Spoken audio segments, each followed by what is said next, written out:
establishment had their chance. Now we're here to represent your views. Britain's watching. Britain's watching. Britain's watching. We're proud to be GB News, The People's Channel. Britain's news channel. Hello, I'm Michelle Dewberry, and you can join me every weekday 6 till 7 on Jubes and Kerr. You're an inspiration to us all. Clip that bit up. Well, you are. That's my ringtone. My political ambitions those days are gone, I can tell you. She's only teasing. Go on. He's probably going to want to lay down now. I'll give him 2 minutes to have one. Let's respectfully disagree. That's what we like on Jubes and Kerr. Come and join us. GB News, The People's Channel. Michelle Dewberry, weekday evenings at 6 o'clock. Start the day with GB News. We catch up on all the big stories you didn't hear the night before. And take a look at what the world's talking about this morning. That's right, Monday to Thursdays from 6 o'clock. It's Breakfast with Eamon and Isabel. Straight after breakfast, join us, Bev Turner and Andrew Pearce. We're going to take you through till noon. We'll be tackling the big topics of the day, including the things that the other channels just won't talk about. If it's happening here. Wake up to mornings on GB News, The People's Channel. Britain's news channel. I'm Simon Evans. Join me on GB News for Headliners at 11 p.m. What's the scoop? I'll be joined by 2 of the country's top comedians. That's right. As we take a look at tomorrow's newspapers tonight. We're going to get into trouble. If it's a big story, we'll be covering it. Spill some tea on him. There we go. But we'll also have some fun. I wouldn't stick up a bank. My father didn't love me. So anyway, Headliners every night from 11 on GB News, The People's Channel, Britain's news channel. We've got a brand new lineup every Saturday night on GB News. From 6 p.m, I'll give you my unique take on the world today. Then at 7, it's me, Calvin Robinson, with my Common Sense Crusade. New to GB News is the Saturday 5. 5 times the opinion. Join us every Saturday from 8 p.m. as we debate the week's stories. With us 4, plus a special guest. And at 9, of course, it's Mark Dolan Tonight. Brand new Saturday nights on GB News, Britain's news channel.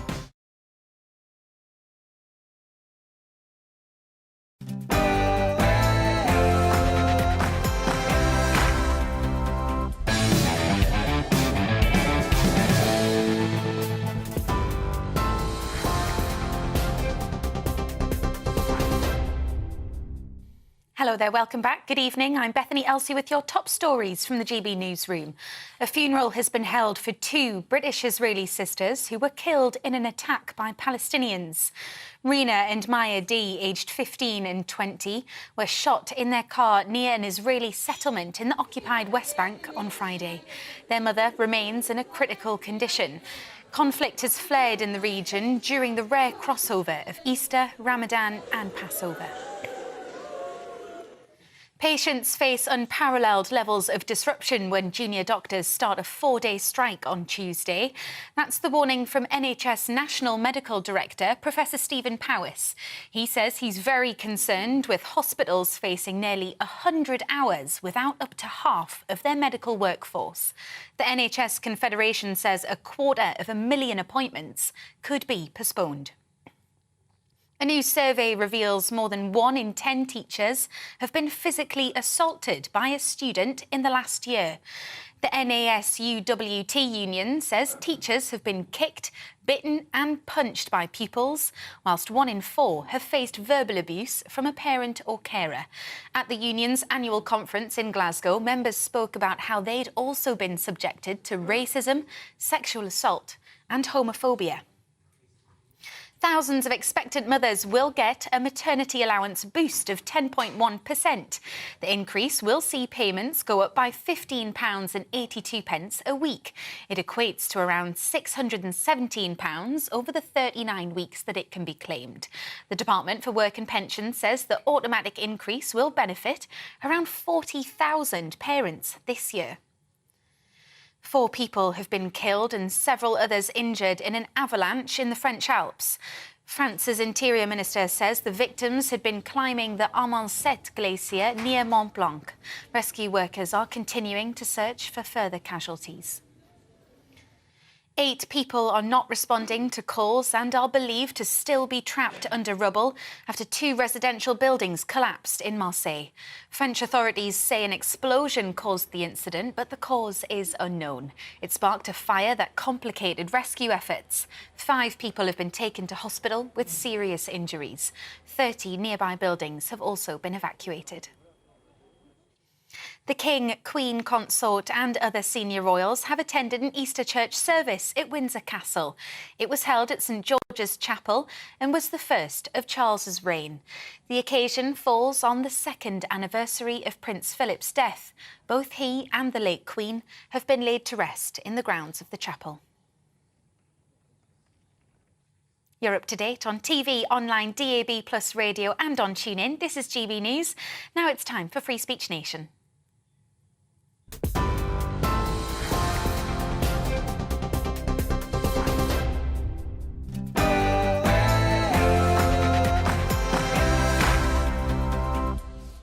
Donald Trump may face jail time, the musical Grease gets an annoying new reboot, and Nike promotes regressive sexist stereotypes to sell more trainers. This is Free Speech Nation.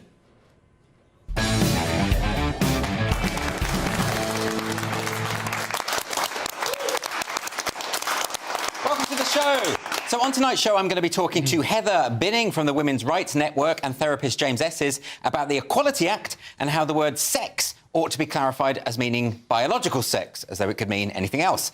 We've got Joe Biden's green economic policies may leave working-class people in the lurch. That's according to Professor and journalist James Woodhousen, who'll be here to discuss it. And I'm going to be talking to royal correspondents Rafe Hadel-Mankoo and Michael Cole about whether King Charles ought to pay reparations for the slave trade. And tonight, my studio guests are the comedians Scott Capurro and Tobias Pearson.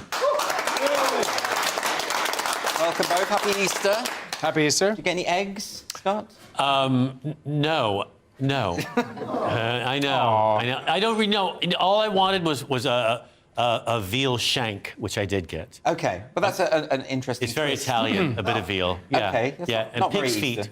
Pig's feet. My husband's Brazilian. We eat all the creature. And you don't do carbs? No. No, that'll be it. What about you, Tobias? You've come over from Sweden? Yes, we're celebrating Easter, celebrating our Lord. You do that in Greta Sweden? Thunberg, yeah.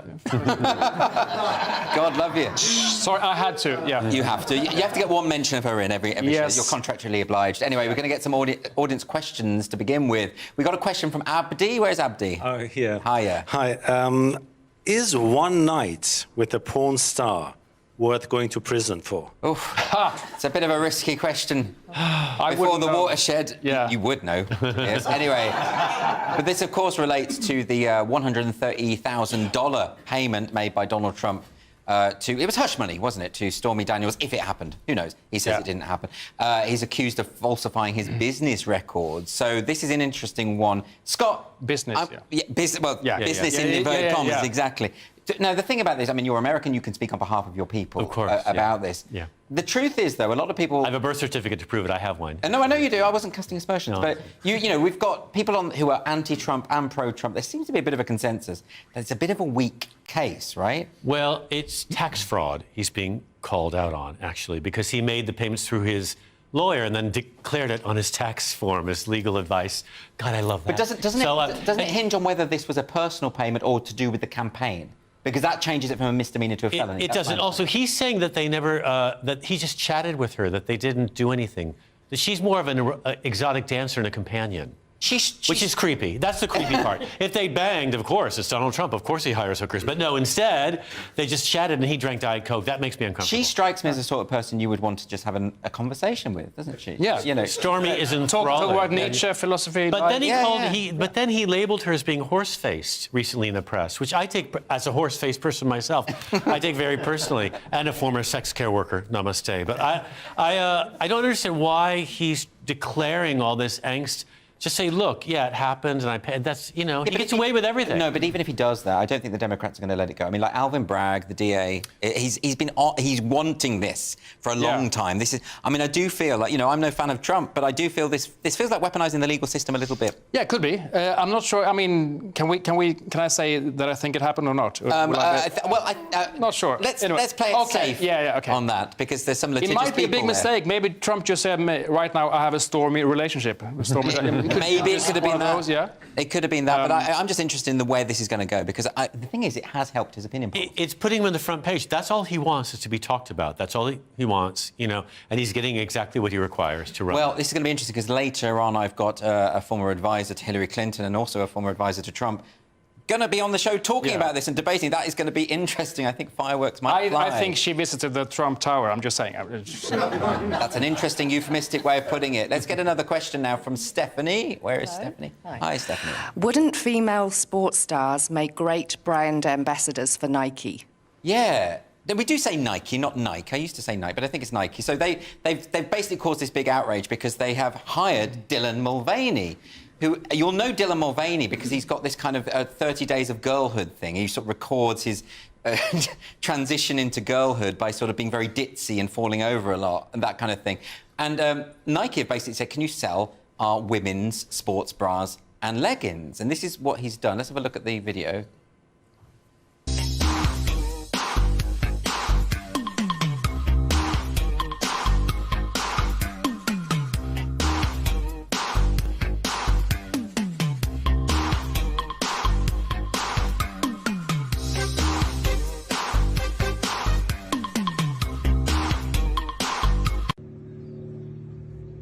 What's some other workout stuff? It is pretty funny. I mean, it's pretty funny. No woman exercises like that. Well, my wife did, and I got a divorce. But I mean, no, he acts like, you know, a person who doesn't know what a woman is, really. Quite. Yeah, but this is. But it's just like a psychotic 6-year-old girl. But that's why I think it's not real. I know people say that Dylan Mulvaney is authentically a trans person, but I see that and I just think it's too obviously misogynistic. It's too obviously drawing on old-fashioned sexist stereotypes. I think he's trolling everyone. I do. I think he's a comic. I think he's making all of it up. Yeah. He's a performance artist. Yeah. Yeah. No, he's had no surgery. No, he's pre-op. Yeah, right. Yeah. I know. But I don't think he'll. I mean, that's a funny bit. But that's like an old-fashioned, edgy kind of 70s working men's club. It's like when you were hanging out with your gay friends at university and you were stoned in somebody's room. Not that I smoked weed, it's bad, kids don't do it. But some people were, and you were dancing around to some sort of 80s pop music with a funny wig on. That's like that. It is like that. It's like you're high. I also think that it was so odd that Nike had so many options to go for, and this shows, but it's getting them all this press. Well, that's the other more serious aspect. I mean, you know, the truth is Dylan Mulvaney has millions and millions of followers, so they might just be following the figures. On the other hand, they've annoyed basically all of their female clientele. But this is for women. This is for men who like women who are actually men, and for all the front page stories they're getting on it. That's And you don't think, Tobias, that like by alienating half of the human race and basically mocking them, mocking women as an ad campaign is a weird thing It's worth it because it's virtue signaling. So apparently it's worth it in this day and age. But I mean, what I mean is, how do we reach that point? You know, if I'd have done a joke video like that myself, like a few years ago, people would have said, you know, you're like the equivalent of Bernard Manning. You should be like this. But now that sort of old-fashioned sexist humour is back. Could be a sketch from Little Britain or Monty Python. Exactly. You've seen those sketches where John Cleese boxing and he's not. And it is. I mean, they are saying those things about you anyway. But it's weird because they did put her image on a beer can recently. Did they? She got it. Yes, because she got between 50 and 100 grand for this, and then she's getting money for the beer can image also. And who drinks beer and who wears Nikes? Mostly, probably, I would imagine, men. Yeah. And who likes a skinny girl in tights that'll do whatever she's told? Trump. So right. I think this is for fetish. It's a fetish. But to be fair, I mean, he can't advertise shoes for Nike because I mean he's got a damaged soul. Oh, for goodness sake! Wow, I had to. That was a long scenic. Tobias is here for the puns. Okay, let's move on to another question now before Tobias hits us with another pun. This one's from Nick. Where is Nick? Hi, Nick. Hello. Is it right that the president of Hamline University, who's Naylise Miller, her name is no relation to me, has been forced to effectively retire early for having effectively not supported a teacher, forced to retire early, who showed students pictures of a certain prophet who I shan't name? OK, we can say Prophet Muhammad, that's allowed. I think we just can't show the pictures. Still, I think the thing about this was, I interviewed an academic about this a couple of months ago when it happened. It was an interesting one because this was an art history professor showing an image of Muhammad, an old Persian artwork that was actually really significant in the history of Islamic art, to the extent that you couldn't really run a course on Islamic art without showing this image. Yeah. And all of a sudden, I think it was just one or two students said that just one student saying that they were offended and upset.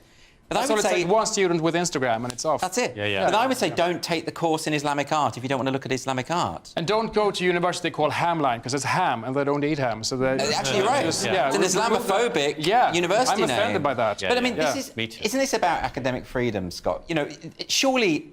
It wasn't a gratuitous, like, let me try and offend as many people as possible. It's part of the course. Which I wish it was, because university's so unchallenging now. But also, she did trigger warn it, too, in the synopsis of the class. She did. She described that she'd be doing this. People knew. This woman who complained did know. Then they showed an image of the woman who complained posing for Instagram, like, look what I got away with. I think a lot of social media outrage is just about establishing people. But it affects people's careers. People get fired. Of course it does. And maybe this woman, the instructor, might be better off. Maybe she got a better gig. Maybe she moved on because she couldn't stand the small-mindedness of this. Well, it's better to be fired than beheaded, to be fair. Well, there's that. But it's interesting that the president is now stepping down. It does suggest that, because there was a backlash, and I think, you know, for whatever we say about America, I mean, you people are crazy, but, you know, they do have the First Amendment. Ultimately, and that does matter still. I might be armed, so be careful. But yes, they do. They do have the First Amendment. And they also, in an arts college, a rather liberal arts college like this one is, I think that there are actually, obviously, some people there who have their own minds about it. And of course, this is, you know, echoes of what happened here at the Batley Grammar School, where you had a teacher teaching about the notion of offence and teaching about the Charlie Hebdo attacks. And of course, it's relevant to show the images. Death threats, still in hiding, I think, over a year later. Yes. So it is, the consequences are really serious. So, and you know, you've come over from Sweden. Sweden has some issues relating to this. You know, how do we deal with it? Do we just say free speech no matter what? Do we stand up and say, look, your religion, you're free to practice? If everyone did that, I mean, we had the chance, 89, with Salman Rushdie. If everyone should have printed the books and the cartoons and the operas and just everything. Now we sort of...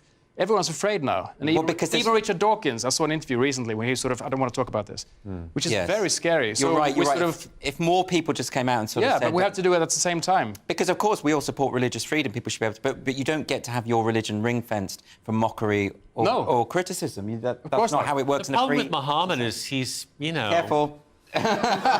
He's illiterate, so we don't really know what he thinks. But also, it's something that... Just saying Muhammad freaks people out so much. It's a terrible selling point for religion.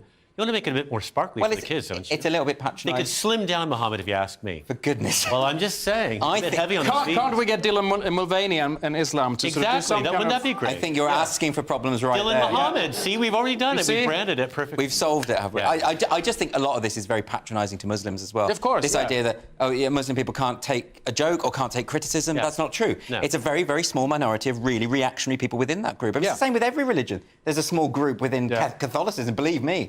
There's a lot of Catholics who get very It's very patronising to say, you know, they will get angry. They can't take... Instead of saying, you know, you're an adult, you should be able to defend your religion or take a joke. Absolutely. OK, we've got time for one more question. This one's from Carl. Where is Carl? Hello.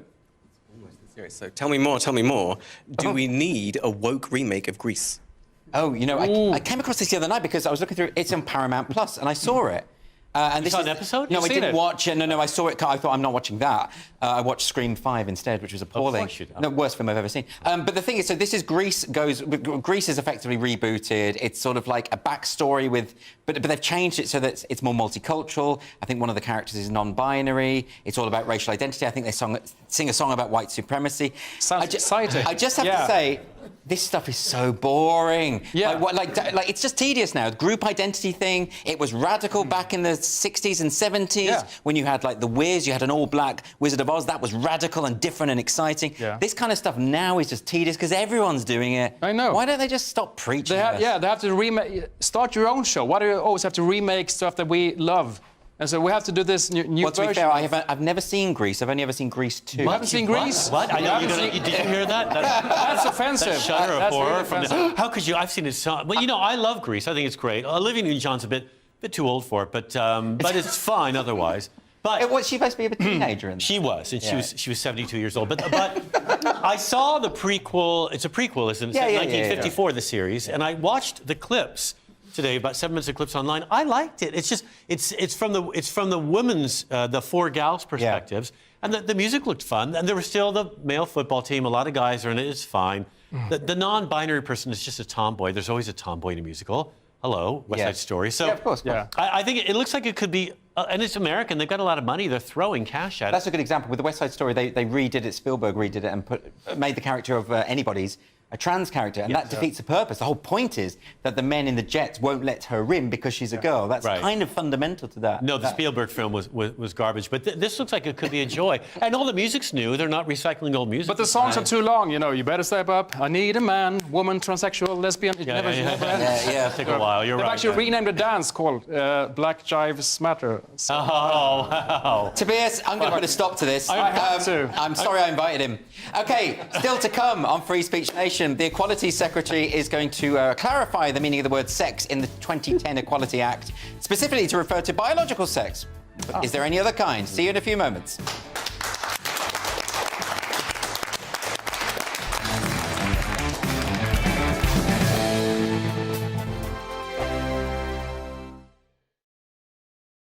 It's all about family, being in people's living rooms, all the interaction and getting to know who our viewers and listeners are. When I was young, my dad used to say, Nana, stop arguing. I wanted an outlet that would enable me to give my opinion.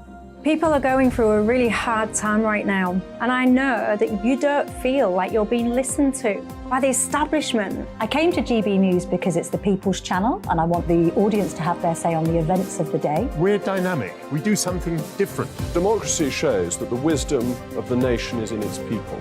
I get to travel to find out what the story is from a personal perspective. The British people aren't fools. We know when we're not being told the full story. We've got to work out how Britain moves forward from this. It's the best country in the world. The establishment had their chance. Now we're here to represent your views. Britain's watching. Britain's watching. Britain's watching. We're proud to be GB News. The People's Channel. Britain's news channel. Hello, I'm Michelle Dewberry, and you can join me every weekday 6 till 7 on Jubes and Kerr. You're an inspiration to us all. Clip that bit up. Well, you are. That's my ringtone. My political ambitions those days are gone, I can tell you. She's only teasing. Go on. He's probably going to want to lay down now. I'll give him 2 minutes to have one. Let's respectfully disagree. That's what we like on Jubes and Kerr. Come and join us. GB News, the People's Channel. Michelle Dewberry, weekday evenings at 6 o'clock. Start the day with GB News. We catch up on all the big stories you didn't hear the night before. And take a look at what the world's talking about this morning. That's right, Monday to Thursdays from 6 o'clock. It's Breakfast with Eamon and Isabel. Straight after breakfast, join us, Bev Turner and Andrew Pearce. We're going to take you through till noon. We'll be tackling the big topics of the day, including the things that the other channels just won't talk about. If it's happening here. Wake up to mornings on GB News, the People's Channel. Britain's news channel. I'm Simon Evans. Join me on GB News for Headliners at 11 p.m. What's the scoop? I'll be joined by 2 of the country's top comedians. That's right. As we take a look at tomorrow's newspapers tonight. We're going to get into trouble. If it's a big story, we'll be covering it. Spill some tea on him. There we go. But we'll also have some fun. I wouldn't stick up a bank. My father didn't love me. So anyway. Headliners every night from 11 on GB News, the People's Channel, Britain's news channel. We've got a brand new lineup every Saturday night on GB News. From 6 p.m, I'll give you my unique take on the world today. Then at 7, it's me, Calvin Robinson, with my common sense crusade. New to GB News is the Saturday 5. 5 times the opinion. Join us every Saturday from 8 p.m. as we debate the week's stories. With us 4, plus a special guest. And at 9, of course, it's Mark Dolan Tonight. Brand new Saturday nights on GB News, Britain's news channel.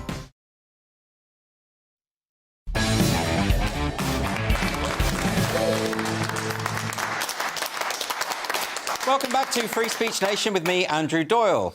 The Minister for Women and Equalities, Kemi Badenoch, is considering clarifying the Equality Act to allow organisations to bar trans women from single-sex spaces and events, including hospital wards and sports. The Equalities Watchdog said this definition would make it possible to exclude trans people from same-sex spaces, even if they hold a gender recognition certificate. There's been quite the backlash. But joining me to discuss this now is the co-founder of Thoughtful Therapists, James Esses, and founder of Women's Rights Network, Heather Binning. Can I come to you first about the Equality Act 2010, which has certain protected characteristics. One of those protected characteristics is, of course, sex. And I would have thought that everyone would have assumed you're talking about biological sex, but now activists are saying it's never really meant that. What do you make of that?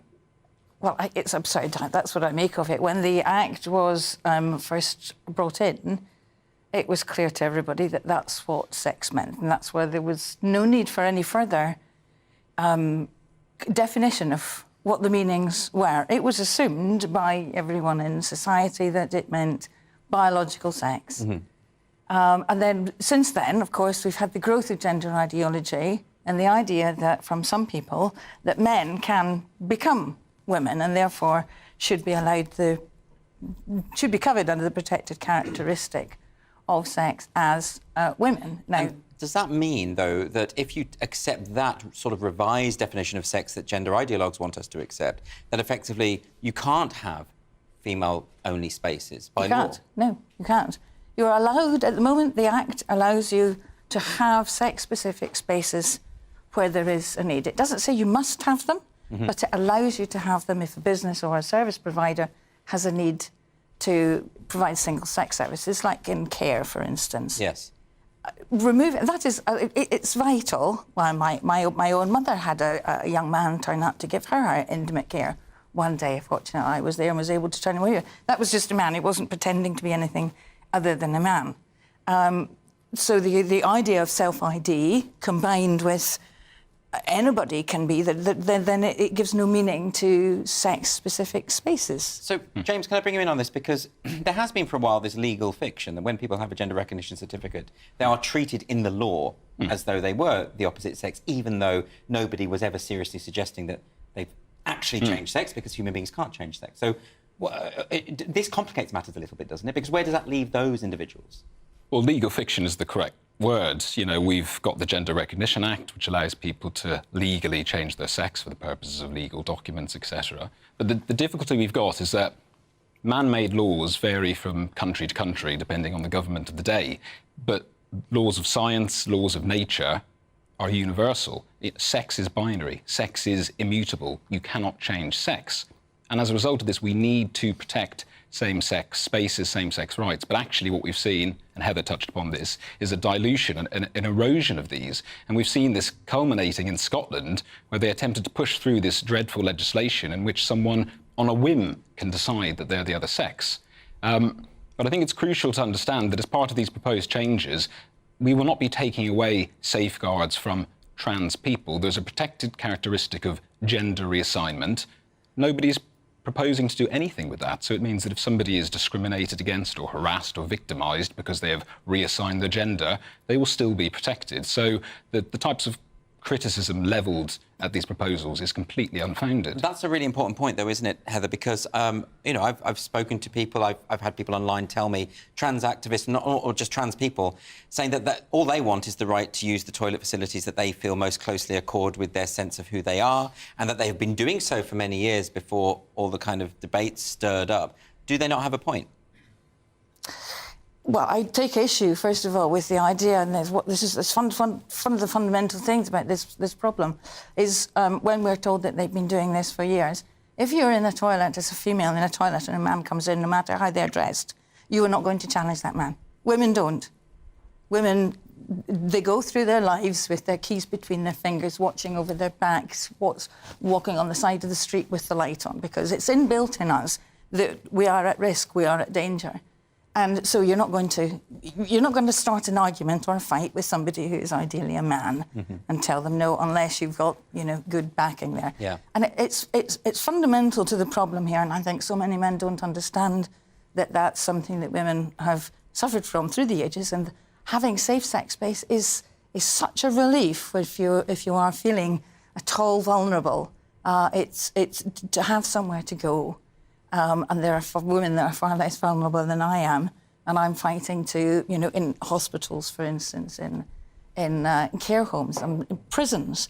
Yes. And we're talking about this, and that's a fabulous thing. This time last year, I wouldn't have believed that we could be talking about this, and this would have moved forward. So it's not just a question of safeguarding, it's also a question of dignity.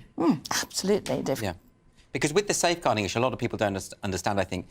They make the assumption that anyone who wants to preserve women's only spaces is somehow suggesting that trans people are more inherently inclined to predatory behaviour. But, of course, that's not what people are saying. They're saying that a minority of people might exploit the loophole of gender self-ID in order to access. You know, we could talk about you lock your front door of your house, not because everybody passing is going to try and break in and burgle you, but somebody passing might. And it's that concept. Yes. As a woman, not every man is bad. Not every man is a rapist, I know. And particularly not every trans woman is going to attack me. But there are a small minority. And we know, also you're talking about the gender recognition bill in Scotland, and when that was stopped, and lo and behold, the next day, the papers are full of a picture of a gentleman who was IDing as a woman to get into the women's estate. This is Isla Bryson. Yes. Yes. Double rapist. Double rapist. And here we are all over the paper. So this does happen. Yeah. It's not that it's a figment of my imagination. It's not going to happen. And the public outcry. Last year there was a debate in the House of Lords with a lot of members of the House of Lords standing up saying that there was nothing wrong with having female-identifying men in women's prison, the women's estate. And then the public outcry, when this was made evident in the front page of the newspapers, was quite astounding. But now we have a human rights body stepping in and saying this is the way to go. And that does signify a shift in the public debate, doesn't it? But what's happened there, James? I mean, the proposals by the Equality and Human Rights Commission are incredibly measured and reasonable. They've not even said, let's change the law. They've said, let's talk about potentially changing the law. Here are the benefits, here are the costs. Let's have a conversation. Let's have a conversation. Let's subject it to proper scrutiny. But the backlash from, I'm going to call them trans ideologues, has been crazy. Baroness Faulkner, the chairwoman of the EHRC, has been called a Nazi and a bigot. I've come across trans individuals online claiming that if this legislation is changed, they won't be allowed to go to the toilet. I mean, utterly farcical and outright lies. But how do we deal with... How do we have a debate? How do we begin this conversation when there are certain contingents, and I'm not, I'm going to say a small minority of trans activists, the more militant side of that. Most trans people wouldn't fall into this bracket, but who are willing to misrepresent reality, who ascribe false quotations to Baroness Faulkner, to call her a Nazi, for goodness sake. How do we even begin to get around a table with people like that? I think the unfortunate truth of the matter, Andrew, is that we have to think about balancing rights with one another. But actually, these individuals are not for conversation. They're not for equality. We look at the Equality Act, there's a list of protected characteristics. They seem to only want to put themselves first and, screw everyone else, because they don't seem to care much about the defence and the rights that people of the same sex deserve. But equally, what about religion and belief? I mean, I and other people have been cancelled for daring to speak out and say, we believe that sex is binary and immutable and men are men and women are women. They're happy to have us thrown under the bus as well, as long as it suits their ideological purposes. And that's a very interesting point, isn't it, Heather? Because, for instance, people who hold a deeply religious point of view, some Muslim women, for instance, cannot be in a space with people who are biologically male and undressing. And yet these activists who are so interested in group identity don't seem to care. Don't seem to care, nor people for whom English is not their first language, and they're forced to have a think about what does cervix ever mean? Am I one of that great wave, if they even ask that? Yes. And the nonsense of the results of the 2021 census that's come out showing just how one or a couple of questions, badly framed questions, has skewed all results from it. So with the end result, there's a huge amount of data that is just has no value. Because people didn't understand the question. People didn't understand the question. Yeah, and that's absolutely. Sorry. We're talking about it now. It's got a lot more sunlight on it, and that gives me great hope. And the Sex Matters petition for the defined sex in the Equalities Act, which reached 100,000 signatures, means that there will be a Westminster Hall debate on it. And I look forward to that. It's a long way off changing Parliament, or Keir Starmer's view that 1% of women, or no, what is it, 0.1% of women have a penis. I think he's moved on that. I think it was 1%, now it's 0.1%. So he's moving in the right direction there. But yes, that is a very good point, that now, because of the Sex Matters petition, there will be this debate. There will be a debate. And so you are... That's what we've been calling for all the time, but the tactics that have been used have been... they've been creeping tactics, shut people down, make them afraid to speak out. Yes. And Women's Rights Network, one of the things that we do is encourage people, everybody, to be safer. We've got your back, you can speak out. And it is beginning to happen. There are employee networks in the civil service starting in all sorts of different sectors in the city, for instance, and it's encouraging people so many people are not bought into this ideology, but they are afraid to speak, which is why politicians can stand up and say, nobody ever talks about it. Keir Starmer this week said, we don't talk about it around the dinner table or at the doorstep or in the pub or the cafe. That's because people are scared. That's the tactics that have been used.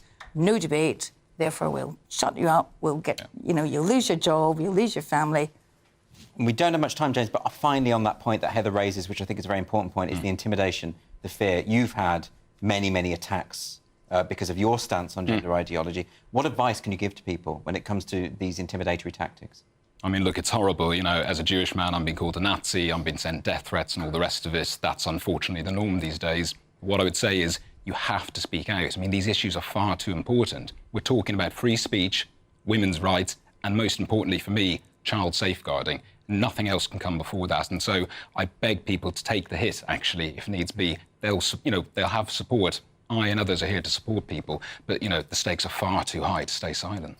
Well, James Esses, Heather Binning, thank you both so much for joining me today. Really appreciate it. So, coming up on Free Speech Nation, as Labour tries to replicate Joe Biden's green agenda, are they leaving the working classes behind? Stay tuned.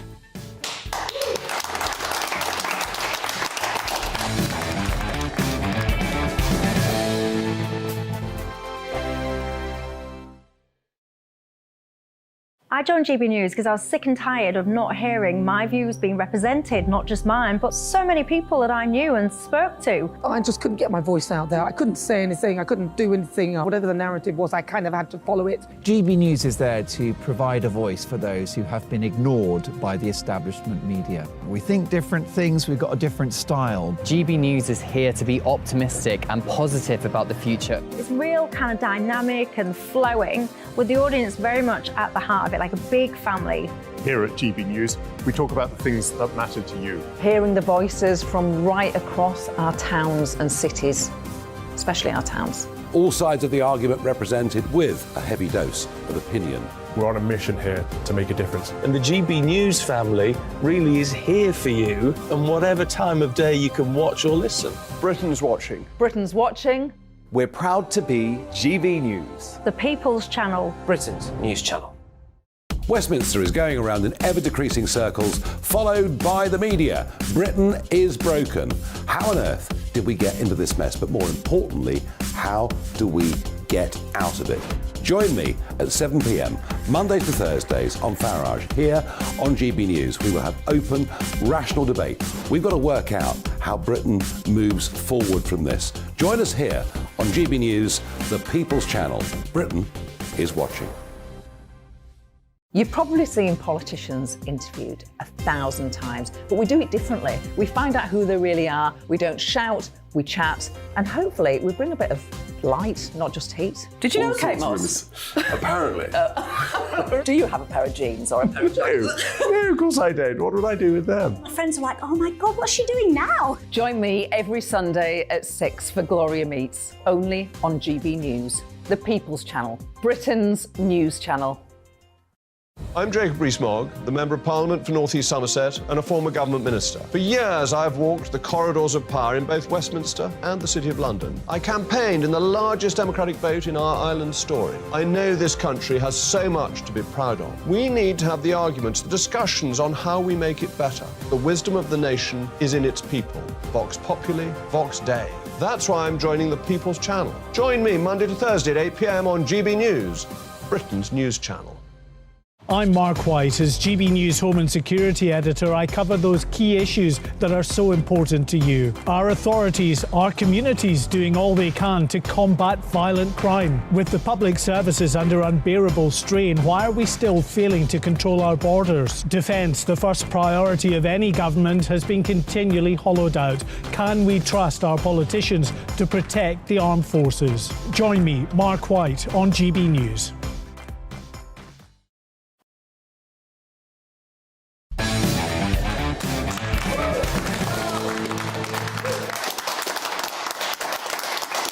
Welcome back to Free Speech Nation. So later in the show, I'm going to be turning agony uncle with the help of my panel, Tobias Pearson and Scott Capurro, and we're going to help you deal with your unfiltered dilemmas. So please just email us at gbviews@gbnews.uk. We're going to do our best to answer your questions. That email address right there on the screen now.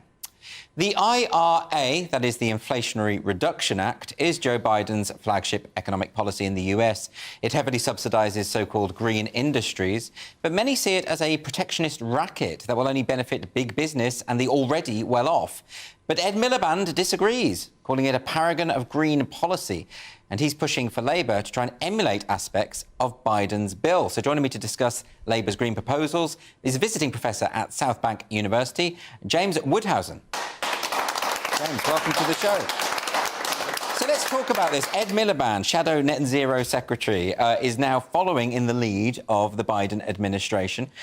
Do you think that this is something that he feels passionately about himself, or is he just following the trend? Well, I think we should never underestimate the influence the Democratic Party in the States has on the Labour Party in Britain. And it's significant that Miliband is called the Net Zero Czar. Yes. It used to be that we had an energy department, then we had energy and climate change. Now it's net zero. Yes. So this is all of a piece with the fact that the Labour Party policy on net zero is no more gas by 2030. If you look at what they've got to say, the word gas is not there. It's fundamentally unrealistic. Gas is going to be with us for a long time to come. So you touch on something there, which is this idea of net zero potentially being a utopian world vision. Is it feasible? Not unless you totally reorganise society. And, you know, apparently we don't have the time to do that either because it's all so urgent. The kind of upheaval that would be necessary would be enormous. You would have to go completely without gas. You could never fall back on coal. You would have to solve intermittency, and you couldn't really do that at the moment with nuclear power alone. Yes. So they just don't seem to be adjusting to realities. And the other striking thing about what Miliband's been saying is that apparently we are behind in Britain, America and Europe. This just isn't true. We are introducing the most draconian measures for boilers, for what they hope to be insulation, for getting rid of petrol and diesel cars much faster than Brussels or Washington. But then do you take on board the view of climate activists, groups such as Extinction Rebellion and Insulate Britain, that unless we act, unless we take these drastic measures to achieve net zero and quickly, we are heading essentially for Armageddon? Well, I think this says more about their lurid imagination and Roger Hallam's lurid imagination than the facts. Now, you know, I'm not only male, pale and stale, but I actually believe in climate change. I do believe that human beings have industrialised the world enough to have made a difference to the temperature of the planet. That's one thing. To believe that we've got to throw out rationality, throw out fossil fuels altogether, and really hope that a programme of heat pumps and home insulation can overnight speed the end of the apocalypse, and that we can do all of this at no cost to our lifestyles, at no cost to the exchequer. The costs are something that, you know, Miliband doesn't want to talk about, despite the name of the bill that he's emulating, which is the Inflation Reduction Act. It's not. It's going to increase inflation. That's where electric cars are going. They're more and more expensive, and their prices are not coming down. Now, this might be my prejudice speaking, but whenever I see climate activists on TV talking about this, I can't help but notice they have very plummy voices. They all tend to be very, very rich. Plummier than mine? Even plummier than yours. They tend to have double-barreled names. And you know, and nothing wrong with being posh. But I'm just saying, is it not the case that perhaps the people who are most up in arms about this are the ones that it will least affect? Well, I think that's true. You know, the point is, the cheapest electric car that you can get in Britain today is made by Citroën. It's £8,000, and it's basically almost a Flintstone machine. You know, you can go 20, 40 miles with it. The next cheapest is around £22,000. Now, you know, who among us, double-barreled or not, has £22,000 just to save the planet and make an exhibition of themselves, of their virtuous consumption? We don't have that kind of money, most people. Yeah. White Van Man doesn't have that kind of money. The other side of it, Andrew, is that if you look at the number of parts in an electric car, the threat of mass redundancies in the car industry, when we've already got a car industry in deep trouble in Britain, is really quite something. There are fewer parts, less maintenance, less repair, fewer jobs. So Miliband can promise many, many jobs, hundreds of thousands. But if we go all the way with electric cars, and it's quite a big if at the moment, because sales are not zooming ahead, they're still 16% of the showroom sales are electric. That's the same figure as it was last March. But just suppose they go ahead, then there's going to be a lot of expense involved, and a whole lot of people are going to be frozen out of mobility altogether. A lot of the climate activists, the statistics that they quote or the projections that they produce are very alarmist, and they do suggest that we are completely running out of time. Now, you've said explicitly you're not denying climate change, but what you're saying is there might be other ways to address it. Have you got any thoughts about how we might address it if it's not this? There are plenty of other ways. Nuclear has a very important place to occupy. Everybody sneers at carbon capture and storage, and they say, oh, well, it's never really been successfully tried. Well, everything is not successfully tried until you've successfully tried it. That's what invention and innovation is all about. If you look at Miliband's call for, tripling solar power, doubling onshore wind, quadrupling offshore wind, and so on, all of these are intermittent. Britain not known for tons of solar energy coming its way. What we need is something reliable. Hydro has a role to play. Marine and tidal, as Labour says, may have a role to play. There's no single bullet. But to completely abjure fossil fuels just isn't realistic unless you don't want anybody to move around Britain again. And what about the possibility of developing technology that we're not aware of at the moment? Isn't that something that humankind has always achieved? Oh, no, that's impossibly optimistic, Andrew. You're a complete utopian. I mean, when did we ever come up with anything except the wheel and one or two other things? No, of course, we have to be optimistic because although innovation is something that corporations are much less interested in today, they're more interested in share prices and financialisation. They're not really going forward with new technologies except sporadically. But we have to hope that our ingenuity, especially around fusion power, again, people are so cynical about this. They say, oh, it's always 30 years away. If you look at fusion power right now, it's more like 10 or 15 or 20 years away. There's a lot to do. It's a question of resources as well. If we pour all our money into net zero, rubber band technology, we're certainly not going to have enough to spare for fusion. And James, we don't have much time, but just finally, I just want to ask your opinion on this, because it feels very much as though the Conservatives and Labour are really much singing from the same hymn sheet when it comes to net zero. There isn't much room or scope there for the debates that we probably need to be having. Is that right? That's quite right. When Miliband says, look, we're behind Washington and Brussels, what he forgets is it was Boris Johnson who says no more petrol or diesel cars after 2030, no more hybrids after 2035. That's much earlier than Brussels or Washington. So, we're going at it gung-ho, but we've got very little idea where we're going and what's going to replace what. And again, the inflation prospect is something that, is completely underestimated. People can't afford this stuff. They can't afford heat pumps. They can't afford electric cars. What the government is really saying is tighten your belts. Don't expect to drive. Don't expect to keep warm. And most recently, don't expect to have water on a free basis. We're going to ration water now. That's really an achievement for British capitalism. James Woodhausen, thank you so much for joining me tonight. Really appreciate it. Thank you. Still to come on Free Speech Nation, King Charles has come out in support of research into the royal household's historic links to slavery. But should the royal family be paying reparations? See you in a few minutes.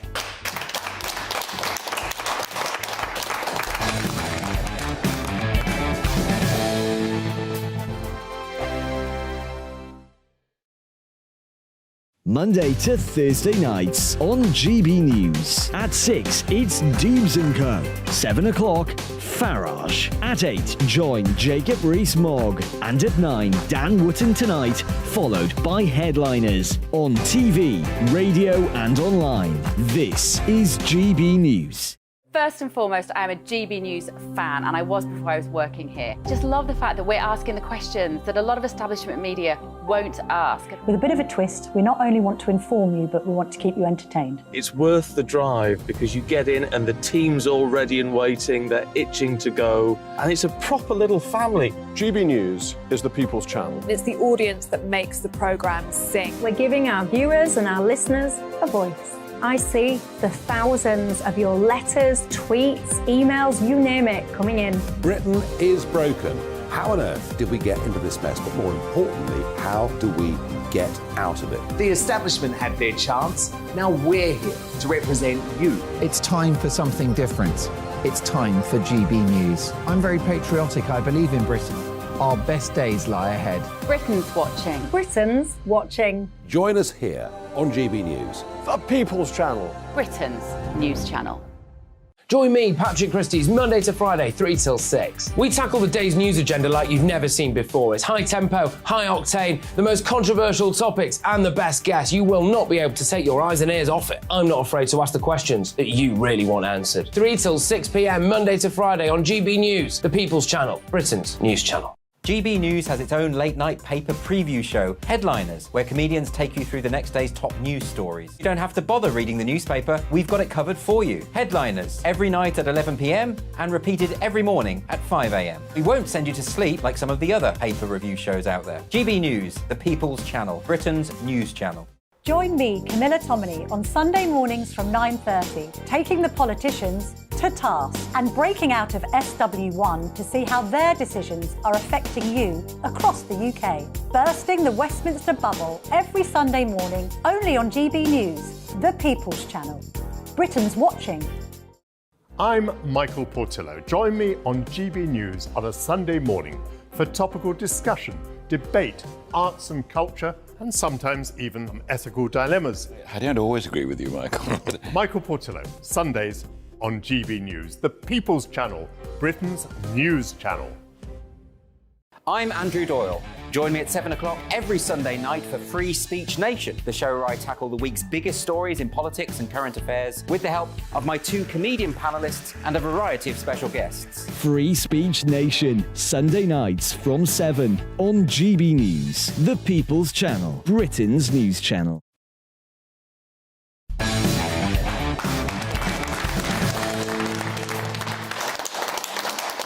Welcome back to Free Speech Nation with me, Andrew Doyle. The royal household is to open up its archives to a 3-year project investigating the royal family's connections to slavery, which date back to the 17th century. King Charles has not ruled out paying reparations, but royal sources said the king was waiting to see the results of the research before deciding on his response. So joining me to discuss this is former BBC royal correspondent Michael Cole and royal broadcaster and historian Rafe Hadel-Manku. Thank you both for joining me tonight. Michael Cole, I'm going to come to you first.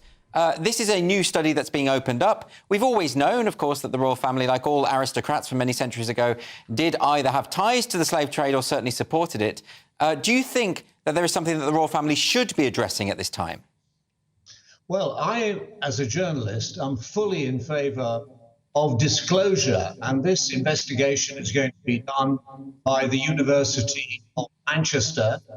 As we all know, Manchester was the centre of the trade, and indeed the mill owners, Lancashire, who were mainly Whigs and Liberals, supported the slave-owning Confederate states South during the American Civil War. And I'm quite sure the researchers will give full credit to the fact that the abomination of slavery was first recognised in this country, and we banned it in 1807. And after that, the Royal Navy suppressed the slave trade, intercepting 1,600 slave ships, freeing 150,000 slaves. And in the process, 1,577 sailors lost their lives. So we acted honourably. So when we come to the question of the royal family's involvement, researchers may find that there is a connection, or they may find there is no connection at all. And that is worth knowing. When it comes to reparations, I don't think there is a case for reparations, because how do you how do you repay? How do you compensate? Michael, let me take that to Rafe, that particular point. Rafe, Michael is making the point there, of course, that, you know, part of the British involvement in the transatlantic slave trade was bringing it to an end. And then how do we now go about quantifying how much money is owed and to whom? Well, that's precisely right. I mean, as Michael has said, we've more than repaid our debt. You know, we spent 40% of our annual GDP in freeing the slaves, in a colossal amount, a unique act of magnanimity and generosity, unparalleled in history. People have to ask, after thousands of years of slavery actually being morally acceptable, even the Bible doesn't condemn slavery, why was Britain actually the first country to have this Christian evangelical movement that viewed all humans as being equal rather? But on the issue of reparations, it's to whom do you pay reparations? It's a very good question, because actually it's an uncomfortable truth. If we were having this discussion in 1807 or 1833, I absolutely would support reparations, because reparations are an issue of tort law, which means you put the person who's been damaged back into the state they were before they were damaged. But we're now talking about 7 or 8 generations later, and the great-great-great-great-great-grandchildren of the slaves actually have a far better quality of life in the Caribbean, for example, than they would have had their ancestors never left Africa. That's an uncomfortable truth, because if you look at GDP perhaps in Barbados, where it's $17,000 a year, in Benin, where most slaves came from, it's about $1,300 a year. So the people living today, as abhorrent as slavery was for their ancestors, have a lifestyle that's around 10 times higher. Life expectancy is about 15 years higher in the Caribbean than it is on the West African states of Benin. So by every quantifiable measure, their lives are actually far more comfortable. Some Caribbean states are middle-income countries that are comparable to Portugal, which was actually the worst of all of the slave trading companies. So if you were going to actually put money somewhere, you would think it perhaps it should go to West Africa rather than the Caribbean. And yet CARICOM is the name for the body in the Caribbean that's calling for reparations. But I think it's a very tough argument to make on their behalf. Michael Cole, is it not the case, though, that this is actually an important step for the royal family to make, just simply in terms of PR, at a time when some people are sort of suggesting, even doubting, the existence of the monarchy, saying that we should move to a republic? Doesn't it suggest something on a sort of willingness on his part to sort of acknowledge their privilege and to do something about it? Absolutely, and he is deeply affected by it. He thinks it's an indelible stain on our history, which is absolutely true. And by the way, I mean, there's nothing intrinsically more modern about a republic. When the republics became hopelessly corrupt in ancient Rome, they replaced them, and they replaced them with a monarchy. So let's talk about that properly. But you know, the interesting thing about this reparations thing, okay, 1807, we banned the slave trade. In 1807, on my maternal side of my family, they were indentured farm laborers working back-breaking labor 6 days a week. Now, do I go back to Lord Lothian, who owns the estate where they worked, and say, Lord Lothian, because there is a Lord Lothian today, could you give me, in fact, I've met him, could you give me all this money because my ancestors were actually worked almost to death on your land in 1807? I mean, it's nonsensical going back through history and trying to put right the wrongs of the past. All we can do is acknowledge them, which I think we should do, and move on. And if we can help in some sort of way to put that all into context, well, that's a good thing. Journalistic inquiry is very, very rarely wasted, and it's usually very valuable. Finally, Rafe, just on that, you know, I mean, it's absolutely true that we're all descended from a combination of slavers and people who were enslaved, but we can't say that for the royal family. It's quite clear where they have come from and that there would have been some complicity there in the slave trade. So don't they owe people something? No, I don't think so. Well, firstly, we have to say that the recent news stories are regarding William III, from whom the king doesn't descend at all. We have to remember that this is a completely different dynasty to the ones that were at the heart of what we're talking about. But the monarchy has already dealt with this. You know, in 1840, Prince Albert, Queen Victoria's husband, said that slavery was atrocious, that it had desolated Africa and was a black stain on Europe. The apology has been made. Britain and the monarchy have nothing more to apologize for. And I think, you know, if the king really should think twice about apologizing or opening the door to reparations, because apologies and reparations will never placate or satisfy those who make the loudest noise on all of this. Thank you very much. That is all we've got time for. Rafe and Michael, thank you so much for joining me. And do join us after the break. We've got a lot more coming up in the second hour.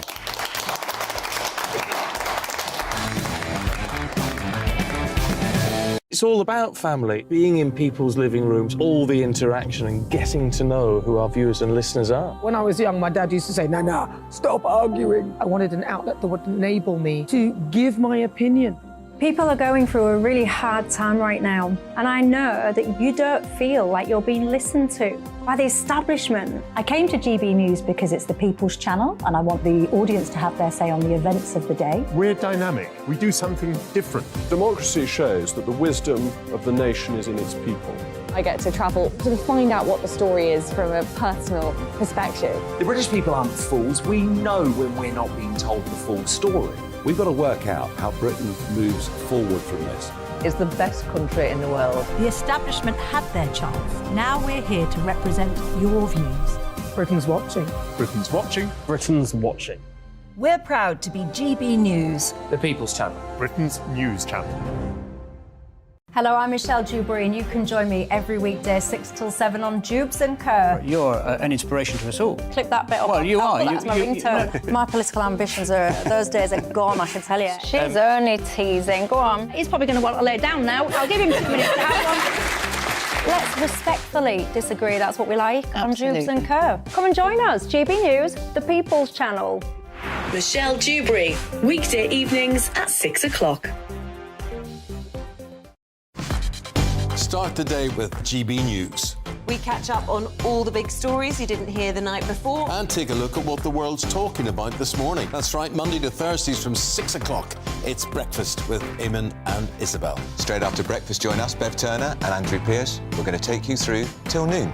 We'll be tackling the big topics of the day, including the things that the other channels just won't talk about. If it's happening here. Wake up to mornings on GB News. The People's Channel. Britain's news channel. I'm Simon Evans. Join me on GB News for Headliners at 11 p.m. What's the scoop? I'll be joined by 2 of the country's top comedians. That's right. As we take a look at tomorrow's newspapers tonight. We're going to get into trouble. If it's a big story, we'll be covering it. Spill some tea on him. There we go. But we'll also have some fun. I wouldn't stick up a bank. My father didn't love me. So anyway. Headliners every night from 11 on GB News, the People's Channel, Britain's news channel. We've got a brand new lineup every Saturday night on GB News. From 6 p.m, I'll give you my unique take on the world today. Then at 7, it's me, Calvin Robinson, with my Common Sense Crusade. New to GB News is the Saturday 5. 5 times the opinion. Join us every Saturday from 8 p.m. as we debate the week's stories. With us 4, plus a special guest. And at 9, of course, it's Mark Dolan Tonight. Brand new Saturday nights on GB News, Britain's news channel.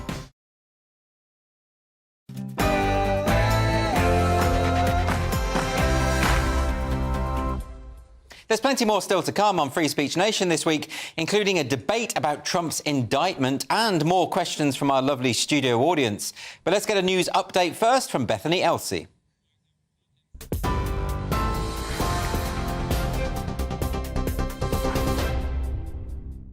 Andrew, thank you. Good evening. I'm Bethany Elsey with the top stories from the GB newsroom. The family of 2 British-Israeli sisters who were killed in the occupied West Bank have paid tribute to them at a funeral service. Rina and Maya D were shot dead in their car by a suspected Palestinian gunman near an Israeli settlement on Friday. Their mother is still in hospital and is believed to be in a coma. The girls, aged 15 and 20, were born in London but moved to Israel in 2014. Their father, a rabbi, led the service. He called them an inspiration and said he would love them forever. The attack comes amid a rise in conflict across the region during the rare crossover of Easter, Ramadan and Passover. NHS patients face unparalleled levels of disruption when junior doctors in England strike for 4 days from Tuesday. That's the warning from National Medical Director Professor Stephen Powis. He says he's very concerned with hospitals facing nearly 100 hours without up to half of their medical workforce. The NHS Confederation says 250,000 appointments could be postponed. A new survey reveals more than 1 in 10 teachers have been physically assaulted by a student in the last year. The NASUWT union says teachers have been kicked, bitten and punched by pupils, whilst 1 in 4 have faced verbal abuse from a parent or carer. At the union's annual conference in Glasgow, members spoke about how they'd also been subjected to racism, sexual assault and homophobia. Thousands of expectant mothers will get maternity allowance boost of 10.1% this year. The increase will see payments go up by £15.82 a week. It equates to around £617 over the 39 weeks it can be claimed. The Department for Work and Pensions says the automatic increase will benefit around 40,000 parents. 4 people have been killed and several others injured in an avalanche in the French Alps. France's Interior Minister said the victims had been climbing the Armancet glacier near Mont Blanc. Rescue workers are continuing to search for further casualties. 8 people are not responding to calls and are believed to still be trapped under rubble after 2 residential buildings collapsed in Marseille. French authorities say an explosion caused the incident, but the cause is unknown. It sparked a fire that complicated rescue efforts. 5 people have been taken to hospital with serious injuries. 30 nearby buildings have also been evacuated. And the King, Queen Consort and other senior royals have attended an Easter church service at Windsor Castle. It was held at St George's Chapel and was the first of King Charles's reign. The occasion falls on the 2nd anniversary of Prince Philip's death. You're up to date on TV, online, DAB+ radio and on TuneIn. This is GB News. Now let's get back to Free Speech Nation.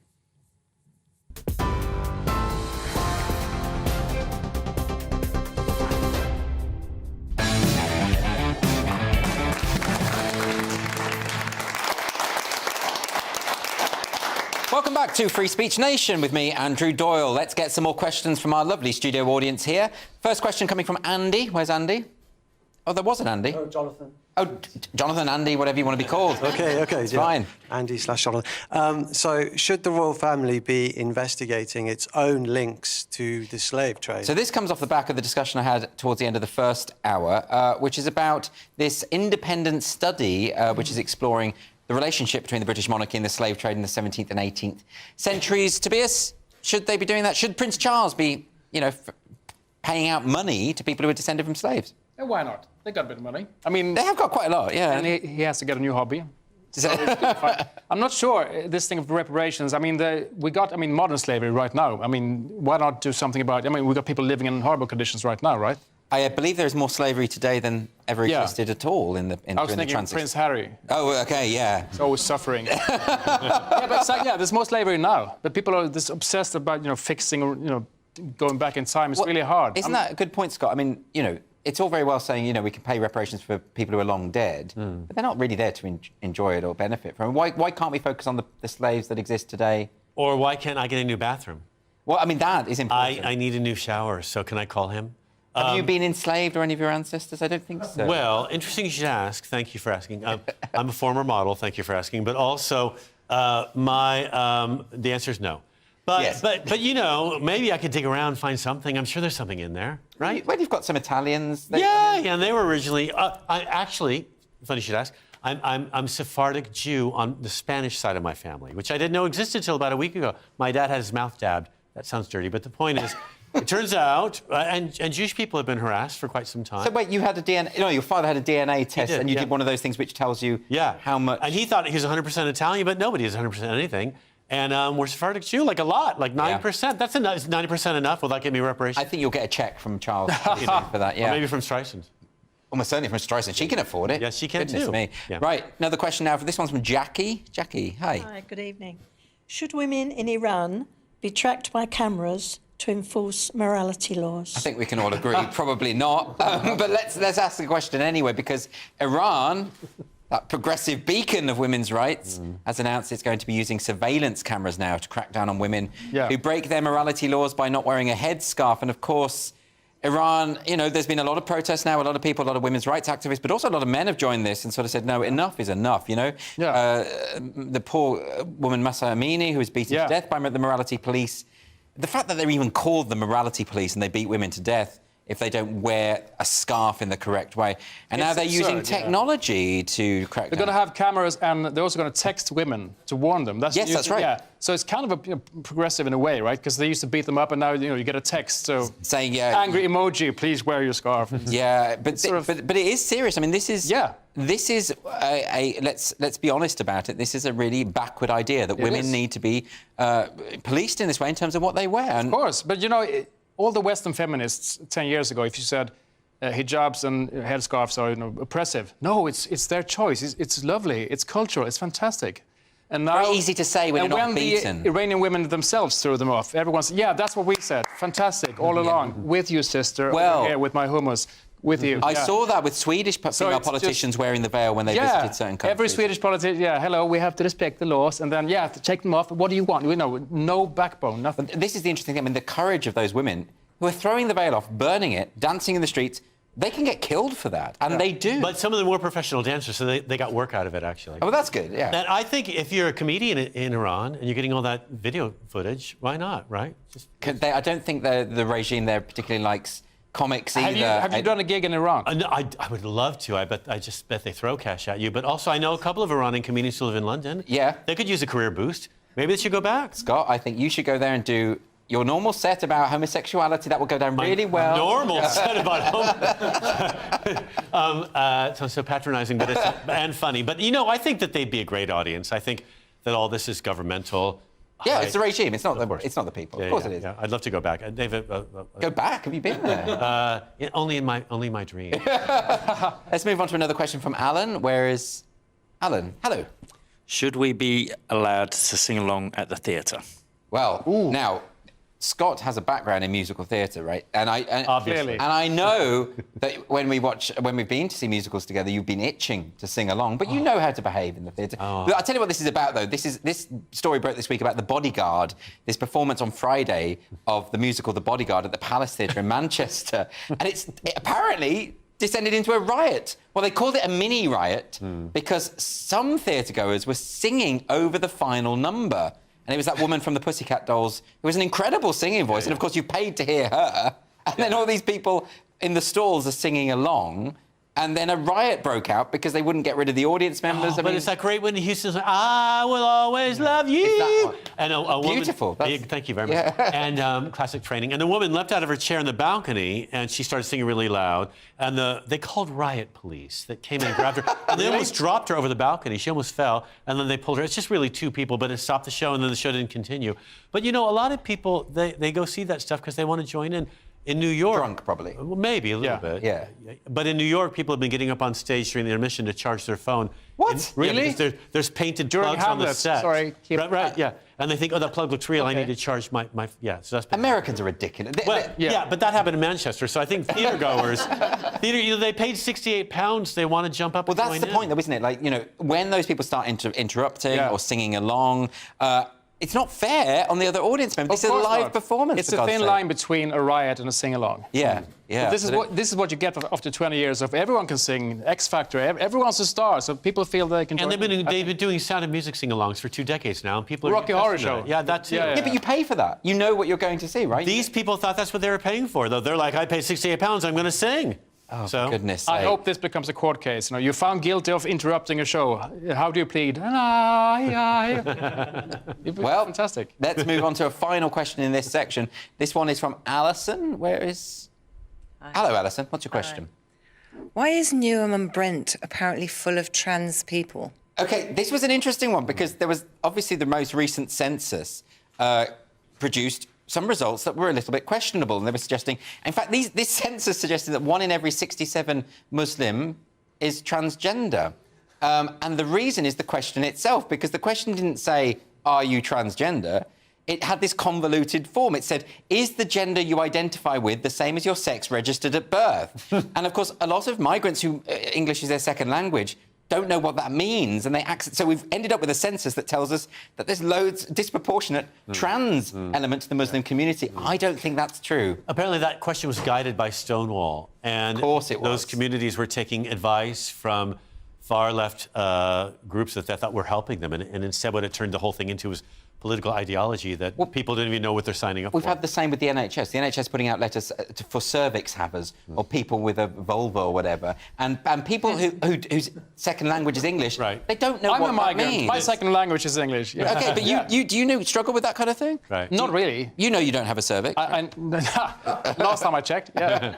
But do you know, they were using terms, apparently, this question like cisgender. Yeah. And I think people, I mean, people whose English a language is their first language don't know what that means. Welcome. Yeah. What's your gender identity? Yeah. Identity, passport? No. Who I'm surprised people answered the question. Well, this is the problem when you take advice from Stonewall, who are so ideologically on one side, and they think everyone thinks the same way as most people, like you say, they don't know what this stuff means. The census is surely just to record the facts about the nation. It's quite dangerous because it funnels money into certain communities and stuff for certain reasons, doesn't it? So this money's going to go maybe toward supporting a transgender Muslim community in Newham that doesn't exist. So those pounds could have gone elsewhere. So you could say, may peace be upon him, her.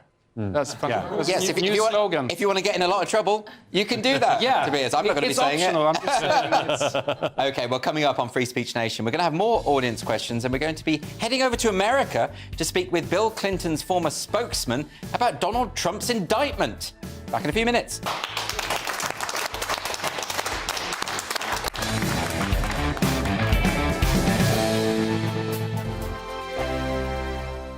I joined GB News because I was sick and tired of not hearing my views being represented, not just mine, but so many people that I knew and spoke to. I just couldn't get my voice out there. I couldn't say anything. I couldn't do anything. Whatever the narrative was, I kind of had to follow it. GB News is there to provide a voice for those who have been ignored by the establishment media. We think different things. We've got a different style. GB News is here to be optimistic and positive about the future. It's real kind of dynamic and flowing, with the audience very much at the heart of it, like a big family. Here at GB News, we talk about the things that matter to you. Hearing the voices from right across our towns and cities, especially our towns. All sides of the argument represented with a heavy dose of opinion. We're on a mission here to make a difference. And the GB News family really is here for you, and whatever time of day you can watch or listen. Britain's watching. Britain's watching. We're proud to be GB News. The People's Channel. Britain's news channel. Westminster is going around in ever-decreasing circles, followed by the media. Britain is broken. How on earth did we get into this mess? But more importantly, how do we get out of it? Join me at 7 p.m, Mondays to Thursdays on Farage, here on GB News. We will have open, rational debate. We've got to work out how Britain moves forward from this. Join us here on GB News, the People's Channel. Britain is watching. You've probably seen politicians interviewed 1,000 times, but we do it differently. We find out who they really are, we don't shout, we chat, and hopefully we bring a bit of light, not just heat. Did you know Kate Moss? Apparently. Do you have a pair of jeans or a pair of jeans? No, of course I don't. What would I do with them? My friends are like, oh my God, what's she doing now? Join me every Sunday at 6 for Gloria Meets, only on GB News, the People's Channel, Britain's news channel. I'm Jacob Rees-Mogg, the Member of Parliament for North East Somerset and a former government minister. For years, I've walked the corridors of power in both Westminster and the City of London. I campaigned in the largest democratic vote in our island's story. I know this country has so much to be proud of. We need to have the arguments, the discussions on how we make it better. The wisdom of the nation is in its people. Vox Populi, Vox Dei. That's why I'm joining the People's Channel. Join me Monday to Thursday at 8 p.m. on GB News, Britain's news channel. I'm Mark White. As GB News Home and Security Editor, I cover those key issues that are so important to you. Our authorities, our communities doing all they can to combat violent crime. With the public services under unbearable strain, why are we still failing to control our borders? Defence, the first priority of any government, has been continually hollowed out. Can we trust our politicians to protect the armed forces? Join me, Mark White, on GB News.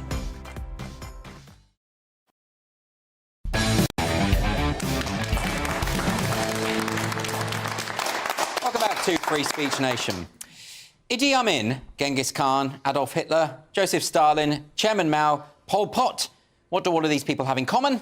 It's not toxic masculinity. The key trait they all share is that for all the horror they unleashed, they all believed they were on the right side of history. And that's a phrase we hear a lot these days from activists. It's a self-justifying cliche that doesn't really mean anything beyond an expression of moral certainty. But if you're a good person, do you really have to keep saying that you're good? Isn't it more about how you behave and how you treat your fellow human beings? Maybe activists have to keep claiming they're on the right side of history because it's so clear to everyone else that they're not. This week, the swimming champion, Riley Gaines, was physically assaulted at San Francisco State University by protesters who don't like the fact that she believes that sport ought to be segregated by sex. She was there to give a speech, not have a fight, but nonetheless, she was allegedly hit by a man in a dress multiple times. She was trapped in a room for 3 hours while security guards negotiated with activists the terms of her release. There's even a clip in which they're heard suggesting she could pay them for her freedom. Now, I'm no legal expert, but this all sounds like it's skirting dangerously close to kidnap. But there have been no arrests. The university hasn't disciplined those students who were effectively there to prevent free speech. So apparently, this kind of behaviour is just fine. Again and again, activists keep proving our points for us. We say these are authoritarians. They respond by trying to silence their critics, often by violence and intimidation.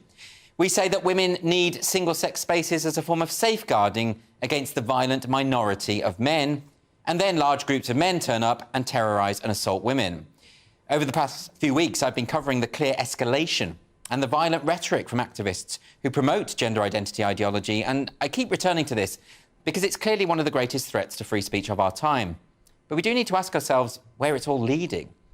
It is perhaps hyperbole to invoke Stalin and Mao and all the other tyrannies of history, and I'm not for 1 minute suggesting we're anywhere close to that. But it's important to recognise that these activists do share that fundamental authoritarian instinct. They don't want to persuade you, they want to force you into accepting their beliefs. They don't want to have a discussion about sensitive and complicated matters. They want to shut you up so that they can't be opposed. They're not burning heretics at the stake, but I'm not so sure that they wouldn't if they had the chance. Consider the example of Alexander Solzhenitsyn, who was a writer who was sentenced to 8 years in forced labour camps for a letter that he wrote that was critical of Stalin. Now, he wrote a book called The Gulag Archipelago, which was all about the Stalinist regime that went on to be responsible for in excess of 20 million deaths. And this is what Solzhenitsyn says about a daylight arrest in which someone is being led by guards through a crowd. He says, "You aren't gagged. You really can and you really ought to cry out that arrests are being made on the strength of false denunciations, that millions are being subjected to silent reprisals. If many such outcries had been heard all over the city in the course of a day, would not our fellow citizens perhaps have begun to bristle? And would arrests perhaps no longer have been so easy?" In other words, tyranny doesn't come about overnight. Our liberties erode gradually, like ice from a glacier. And with that in mind, let's take a look at this. Now, this is a member of Parliament in Ontario, Canada, who was calling for legislation to criminalise, among other things, offensive remarks. Firstly, it enables the Attorney General to create a 2S LGBTQI+ community safety zone to prohibit within 100 meters of the property any homophobic, transphobic act of intimidation, threat, offensive threats, offensive remarks, protest, disturbance, and distribution of hate propaganda within the meaning of the criminal code. It also comes with it a penalty of $25,000 if prosecuted successfully.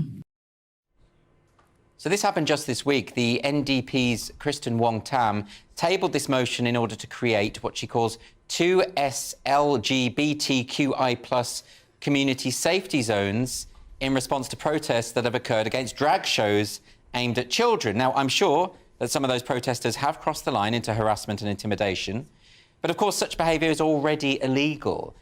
And yet I can't help but notice that most of the bullying and violent behaviour we've seen from protesters has been coming from those who consider themselves to be members of the 2S LGBTQIA+ activist community.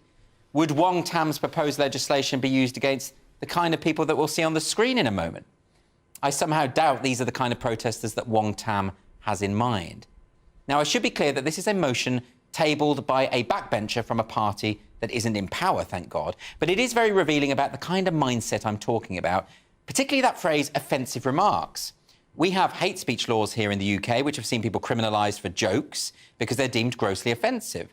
Countries across Europe have various hate speech laws, none of which are consistent or clearly defined.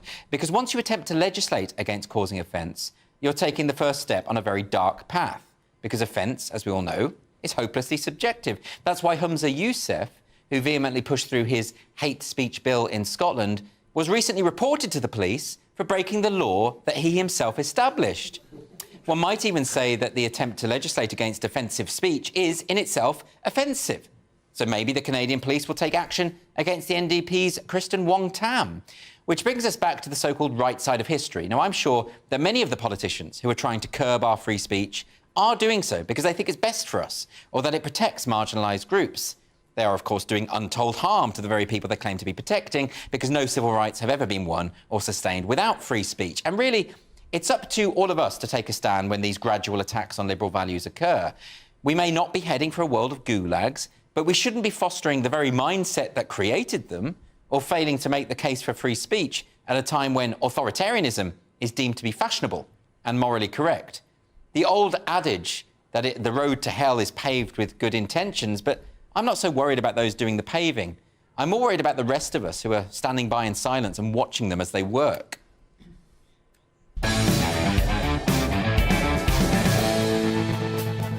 I want to bring in my panel here because I think this is very interesting. The Canadian Party, which is calling for these safe zones for 2S LGBTQIA+ people. Yes. And that will include protecting people from hurtful words. The thing is, I've been on protests and I've been on counter-protests and I've heard words that are upsetting in those circumstances. I don't want those people put in prison. Or of course not. But am I wrong?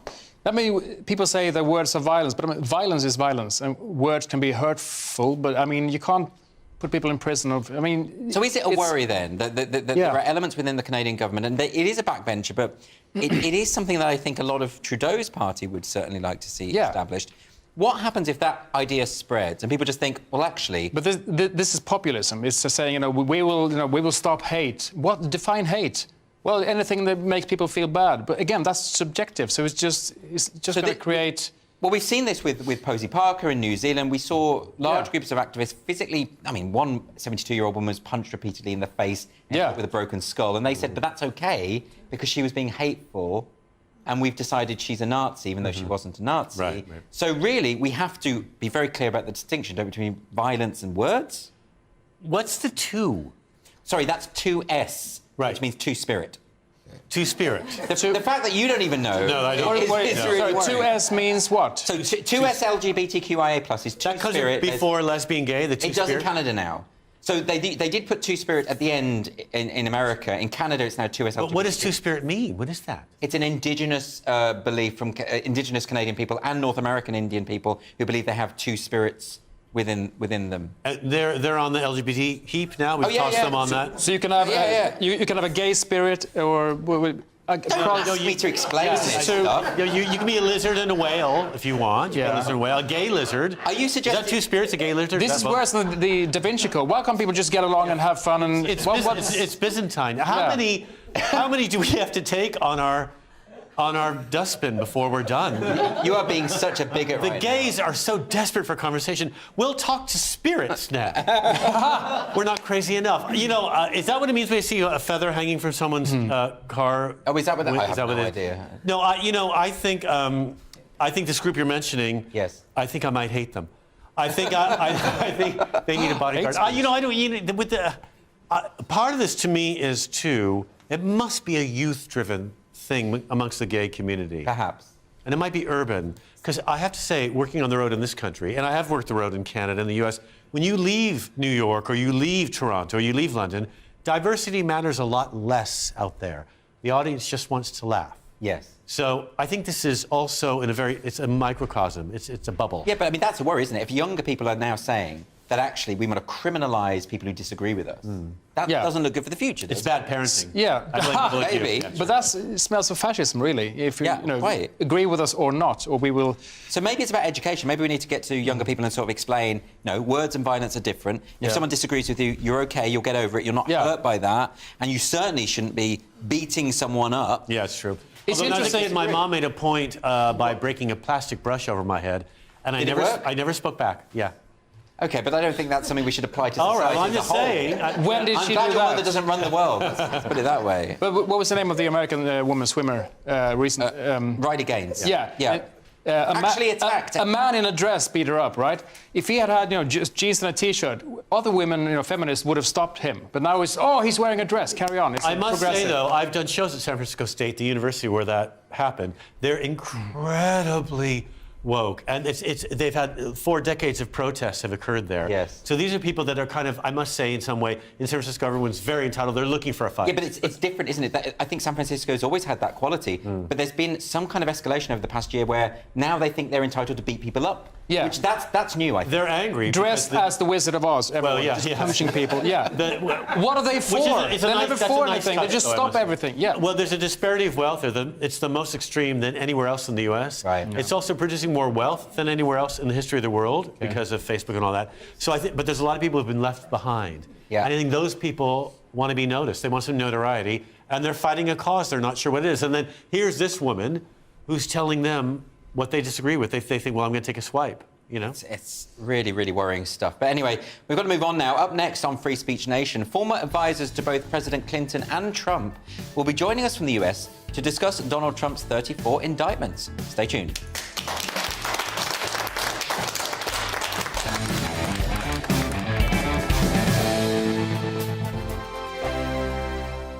Monday to Thursday nights on GB News. At 6, it's Dubes & Co.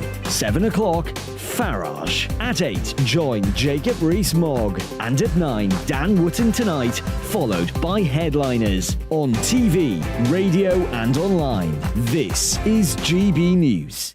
First and foremost, I am a GB News fan, and I was before I was working here. Just love the fact that we're asking the questions that a lot of establishment media won't ask. With a bit of a twist, we not only want to inform you, but we want to keep you entertained. It's worth the drive because you get in and the team's all ready and waiting, they're itching to go, and it's a proper little family. GB News is the People's Channel. It's the audience that makes the programme sing. We're giving our viewers and our listeners a voice. I see the thousands of your letters, tweets, emails, you name it, coming in. Britain is broken. How on earth did we get into this mess? But more importantly, how do we get out of it? The establishment had their chance. Now we're here to represent you. It's time for something different. It's time for GB News. I'm very patriotic. I believe in Britain. Our best days lie ahead. Britain's watching. Britain's watching. Join us here on GB News. The People's Channel. Britain's news channel. Join me, Patrick Christie's, Monday to Friday, 3 till 6. We tackle the day's news agenda like you've never seen before. It's high tempo, high octane, the most controversial topics, and the best guests. You will not be able to take your eyes and ears off it. I'm not afraid to ask the questions that you really want answered. 3 till 6 p.m, Monday to Friday on GB News, the People's Channel, Britain's news channel. GB News has its own late-night paper preview show, Headliners, where comedians take you through the next day's top news stories. You don't have to bother reading the newspaper, we've got it covered for you. Headliners, every night at 11 p.m, and repeated every morning at 5 a.m. We won't send you to sleep like some of the other paper review shows out there. GB News, the People's Channel, Britain's news channel. Join me, Camilla Tominey, on Sunday mornings from 9:30, taking the politicians to task and breaking out of SW1 to see how their decisions are affecting you across the UK. Bursting the Westminster bubble every Sunday morning, only on GB News, the People's Channel. Britain's watching. I'm Michael Portillo. Join me on GB News on a Sunday morning for topical discussion, debate, arts and culture, and sometimes even ethical dilemmas. I don't always agree with you, Michael. Michael Portillo, Sundays on GB News, the People's Channel, Britain's news channel. I'm Andrew Doyle. Join me at 7 o'clock every Sunday night for Free Speech Nation, the show where I tackle the week's biggest stories in politics and current affairs with the help of my 2 comedian panellists and a variety of special guests. Free Speech Nation, Sunday nights from 7 on GB News, the People's Channel, Britain's news channel.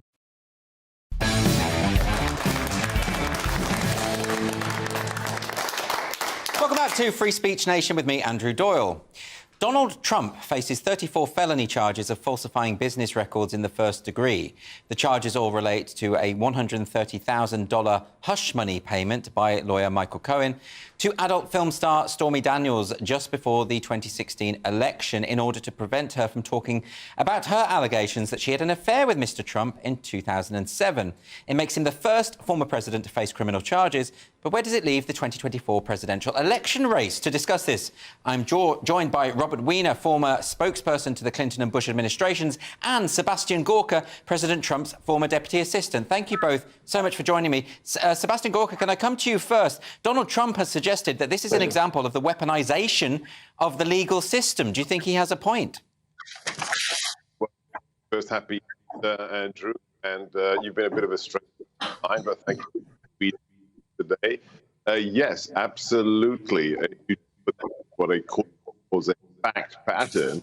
This outrageous event is simply the latest iteration of what is a persecuted president. I'm sorry, Sebastian, we are having trouble with the sound here with you, so I'm going to have to go to Robert instead. We'll come back to you, Sebastian, soon. Robert, can I ask you the same question? Do you think that Donald Trump has a point about this, that this is potentially the weaponization of the legal system?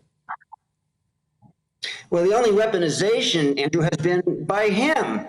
Twice impeached, 3 times defeated, his university and his foundation shut down, 30 counts. And by the way, the 34 counts, Andrew, the Washington Post and every newspaper in the country, it's not just Stormy Daniels. It's also Karen McDougal's $150,000. It's also the doorman in front of his house who he tried to shut up for $30,000. There are 34 counts, and they all relate to election cheating. So the only one trying to weaponize is Trump, and calling everybody, saying he's a victim and saying it's a fake charge and it's the Democrats out to get him. No, it's the justice system justifiably out to get him.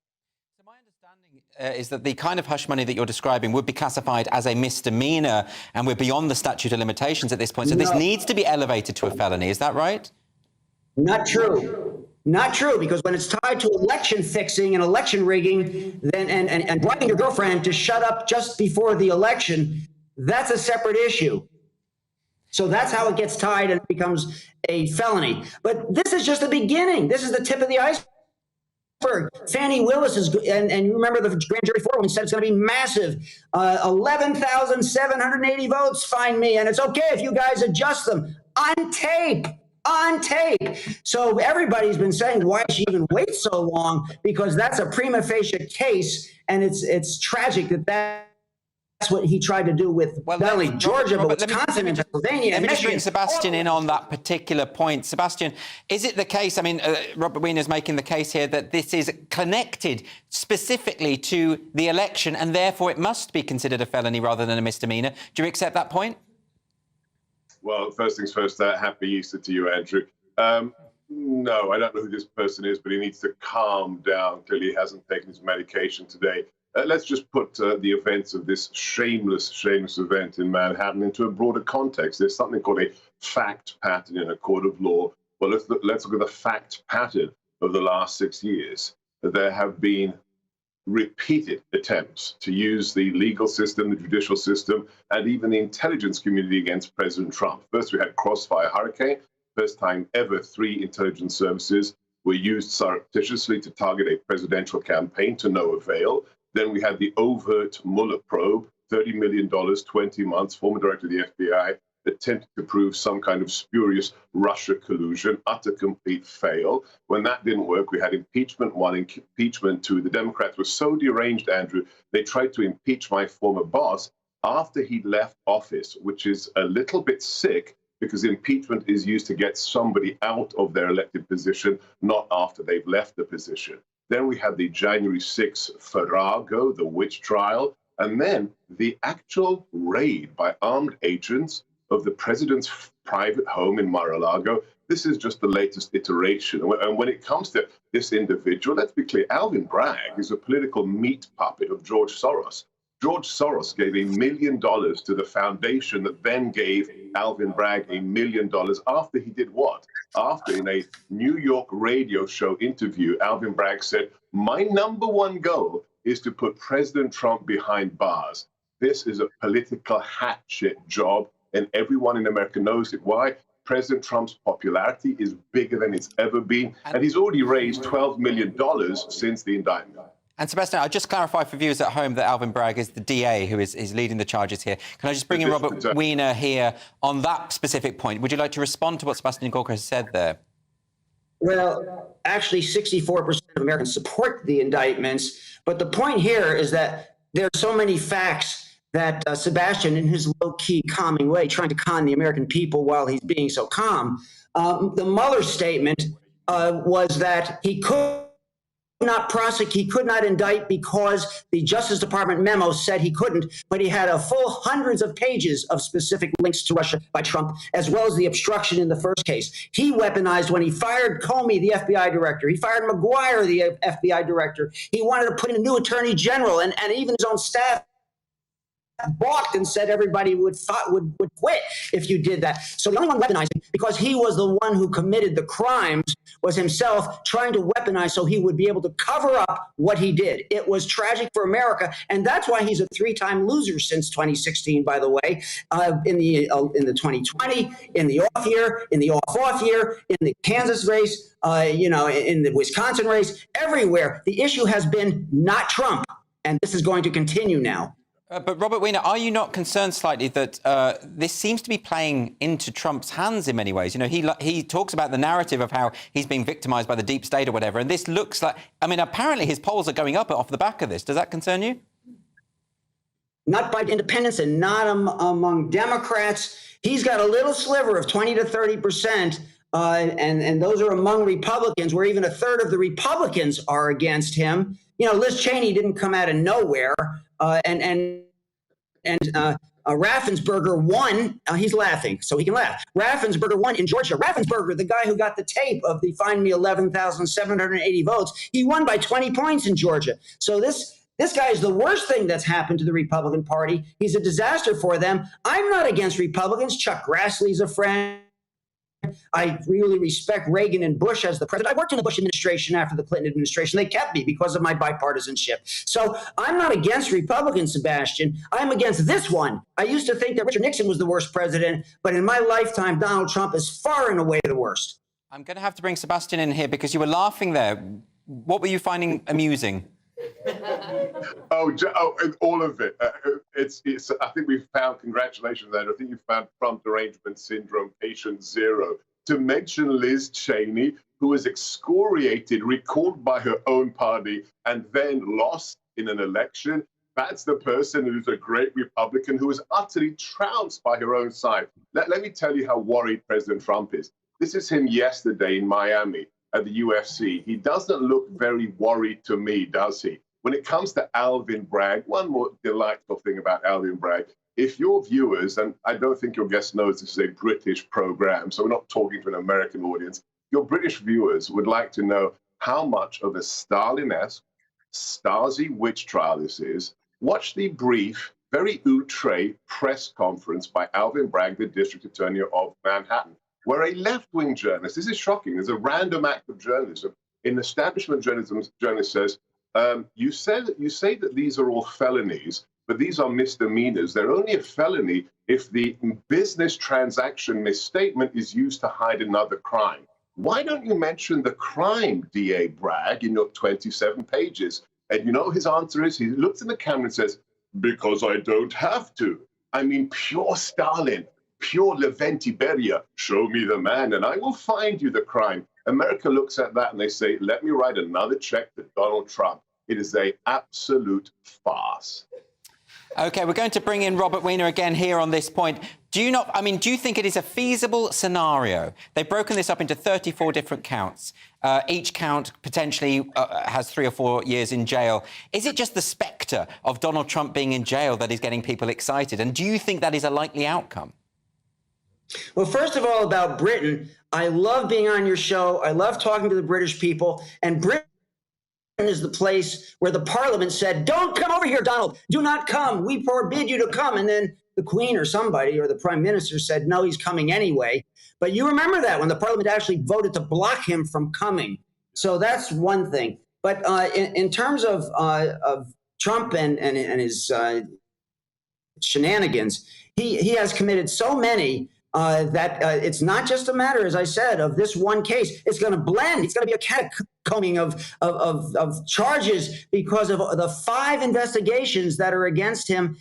This guy's, his time has come to roost, and he's about to pay the piper.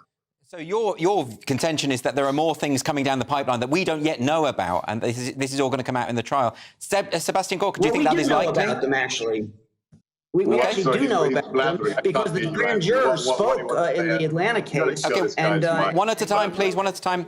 Sebastian, what would you like to say to that?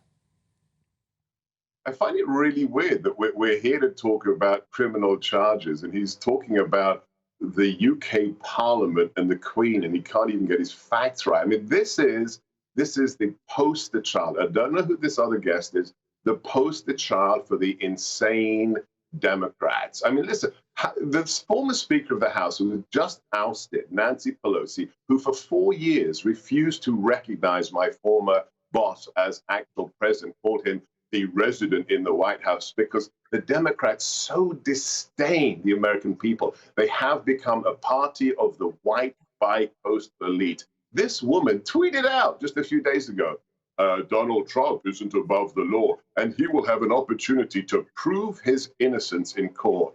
Doesn't that tell you, Andrew, everything you need to know? This system actually inherited the British system's absolute non-negotiable. You are innocent until the government proves you guilty. And the former Speaker of the House is so deranged, she says, you get to prove your innocence. That's the Democrat Party today. Let me put that to Robert Wiener. I mean, the phrase "prove your innocence" from Nancy Pelosi does suggest a misunderstanding of the legal system, for one thing.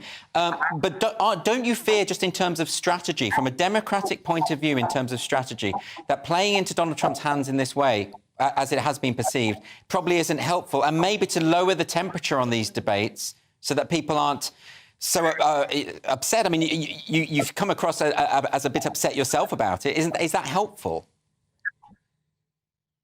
Well, actually, Sebastian sounds just like the Trump lawyers. And 64 of the cases that went to court, Trump lost 64 of them.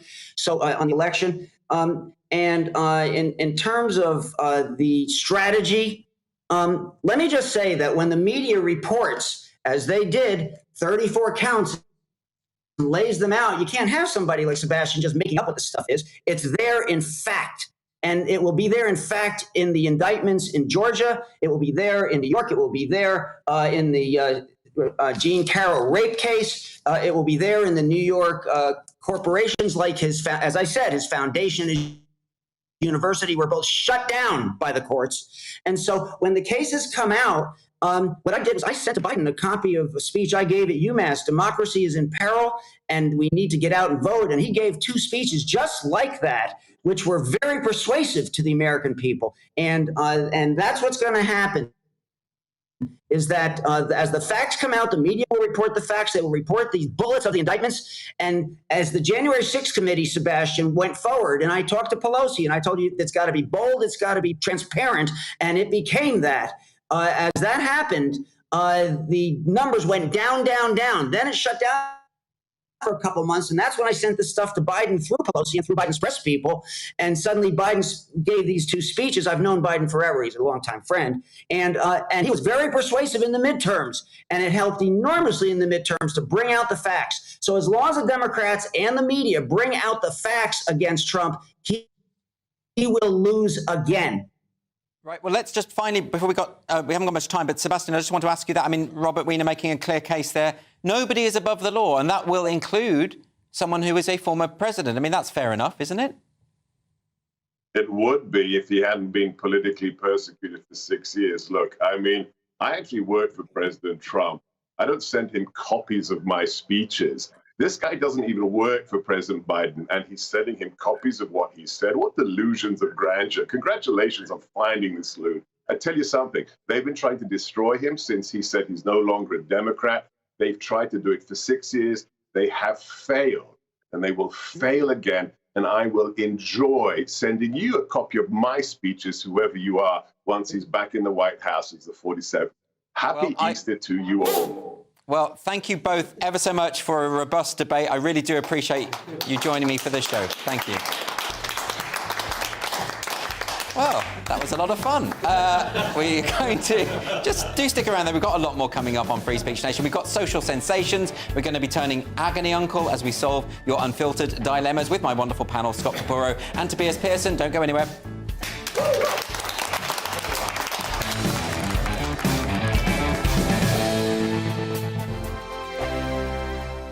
It's all about family, being in people's living rooms, all the interaction and getting to know who our viewers and listeners are. When I was young, my dad used to say, no, stop arguing. I wanted an outlet that would enable me to give my opinion. People are going through a really hard time right now, and I know that you don't feel like you're being listened to by the establishment. I came to GB News because it's the People's Channel, and I want the audience to have their say on the events of the day. We're dynamic. We do something different. Democracy shows that the wisdom of the nation is in its people. I get to travel to find out what the story is from a personal perspective. The British people aren't fools. We know when we're not being told the full story. We've got to work out how Britain moves forward from this. It's the best country in the world. The establishment had their chance. Now we're here to represent your views. Britain's watching. Britain's watching. Britain's watching. We're proud to be GB News. The People's Channel. Britain's news channel. Hello, I'm Michelle Dewberry, and you can join me every weekday 6 till 7 on Jubes & Co. You're an inspiration to us all. Clip that bit up. Well, you are. That's my ringtone. My political ambitions those days are gone, I can tell you. She's only teasing. Go on. He's probably going to want to lay down now. I'll give him 2 minutes to have one. Let's respectfully disagree. That's what we like on Jubes & Co. Come and join us. GB News, the People's Channel. Michelle Dewberry, weekday evenings at 6 o'clock. Start the day with GB News. We catch up on all the big stories you didn't hear the night before. And take a look at what the world's talking about this morning. That's right, Monday to Thursdays from 6 o'clock. It's Breakfast with Eamon and Isabel. Straight after breakfast, join us, Bev Turner and Andrew Pearce. We're going to take you through till noon. We'll be tackling the big topics of the day, including the things that the other channels just won't talk about. If it's happening here. Wake up to mornings on GB News, the People's Channel. Britain's news channel. I'm Simon Evans. Join me on GB News for Headliners at 11 p.m. What's the scoop? I'll be joined by 2 of the country's top comedians. That's right. As we take a look at tomorrow's newspapers tonight. We're going to get into trouble. If it's a big story, we'll be covering it. Spill some tea on him. There we go. But we'll also have some fun. I wouldn't stick up a bank. My father didn't love me. So anyway. Headliners every night from 11 on GB News, the People's Channel, Britain's news channel. We've got a brand new lineup every Saturday night on GB News. From 6 p.m, I'll give you my unique take on the world today. Then at 7, it's me, Calvin Robinson, with my Common Sense Crusade. New to GB News is the Saturday 5. 5 times the opinion. Join us every Saturday from 8 p.m. as we debate the week's stories. With us 4, plus a special guest. And at 9, of course, it's Mark Dolan Tonight. Brand new Saturday nights on GB News, Britain's news channel.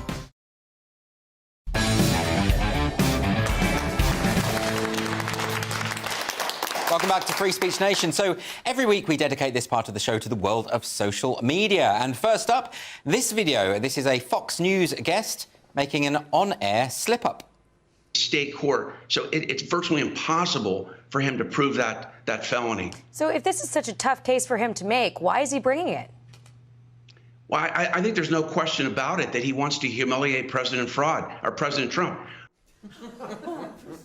I believe that's known as a Freudian slip or parapraxis. I mean, that's a shame, isn't it? What did you say, President Fraud. President Fraud. Oh, I didn't. That's fantastic.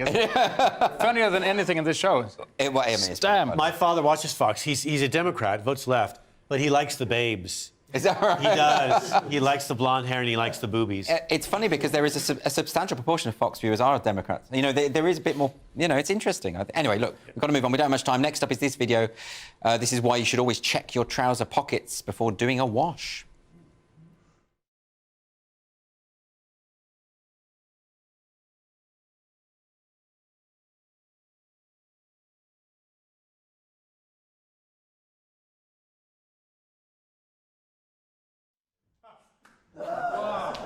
A bit lighter. Well, a little. Maybe a lighter. Do you think it was probably that? Yeah, but yeah. that guy just got away, though.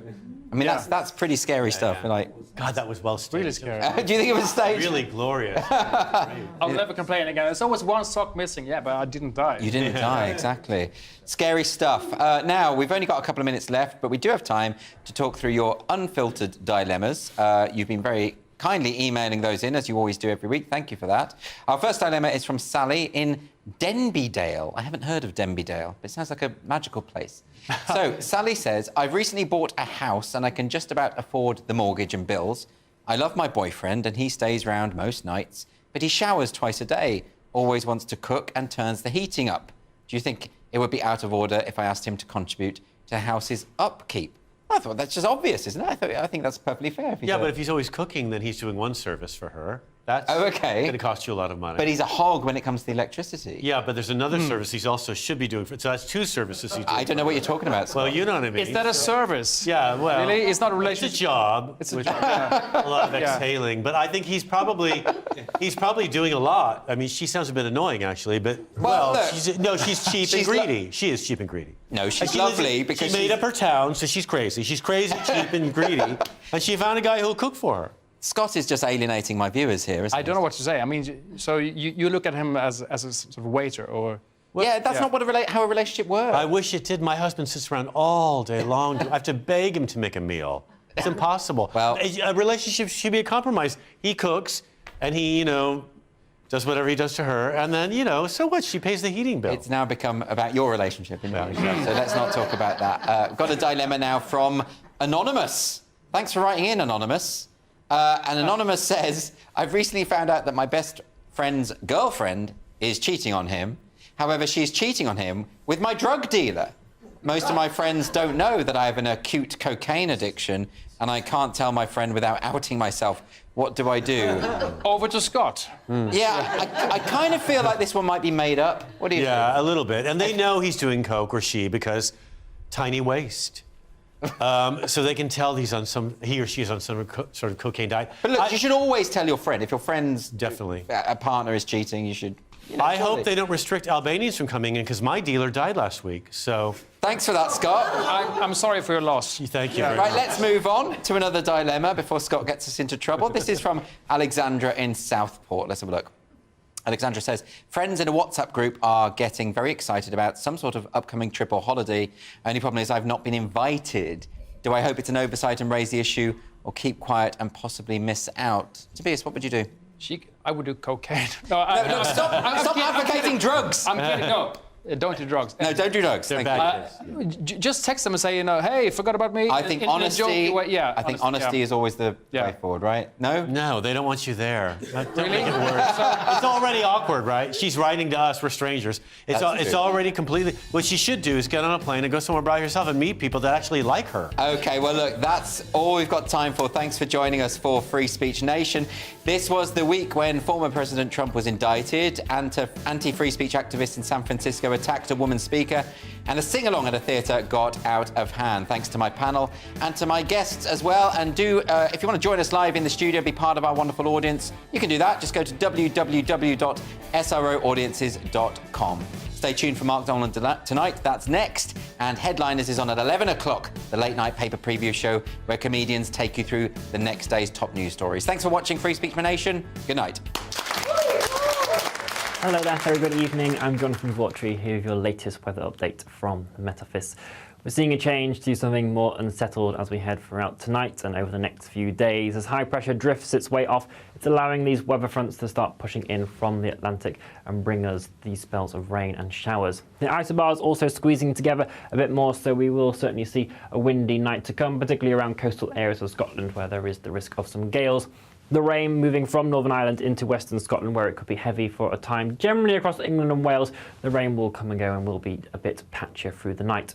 Some clearer spells for Northern Ireland and western Scotland later on, but that will allow temperatures to just drop off a bit more here. Elsewhere, underneath the cloud, it's going to be a mild night. We won't see much lower than 9 or 10 degrees Celsius. It means it also will be a cloudy start to Easter Monday, the rain lingering across the southeast until the afternoon really, and also across Shetland. Behind that, we will see some sunny spells, but quite frequent showers moving in as well. These could be heavy in places with the risk of some hail and thunder. Temperatures slightly down compared to Sunday, still around average for the time of year, but there will be that fresh breeze in place as well. Showers continuing into the evening, particularly the northern half of the UK and over the higher ground of Scotland. They could be wintry for a time. Into the early hours of Tuesday, the showers will tend to die their way off a bit more. There'll still be a scattering in place as we start off the day. Generally some clearer spells to begin with, but we're then watching this rain as it starts pushing in from the southwest. We'll move into southwest England, Wales and Northern Ireland for the afternoon as well. Turning quite damp and wet here, but it's also going to be accompanied by a squeeze in those isobars, and that is what could bring some quite disruptive winds to western areas of the UK. So we do have yellow weather warnings in force for Tuesday night into Wednesday for that possible disruption. Otherwise, it's looked to stay showery as we move into the second half of the week as well.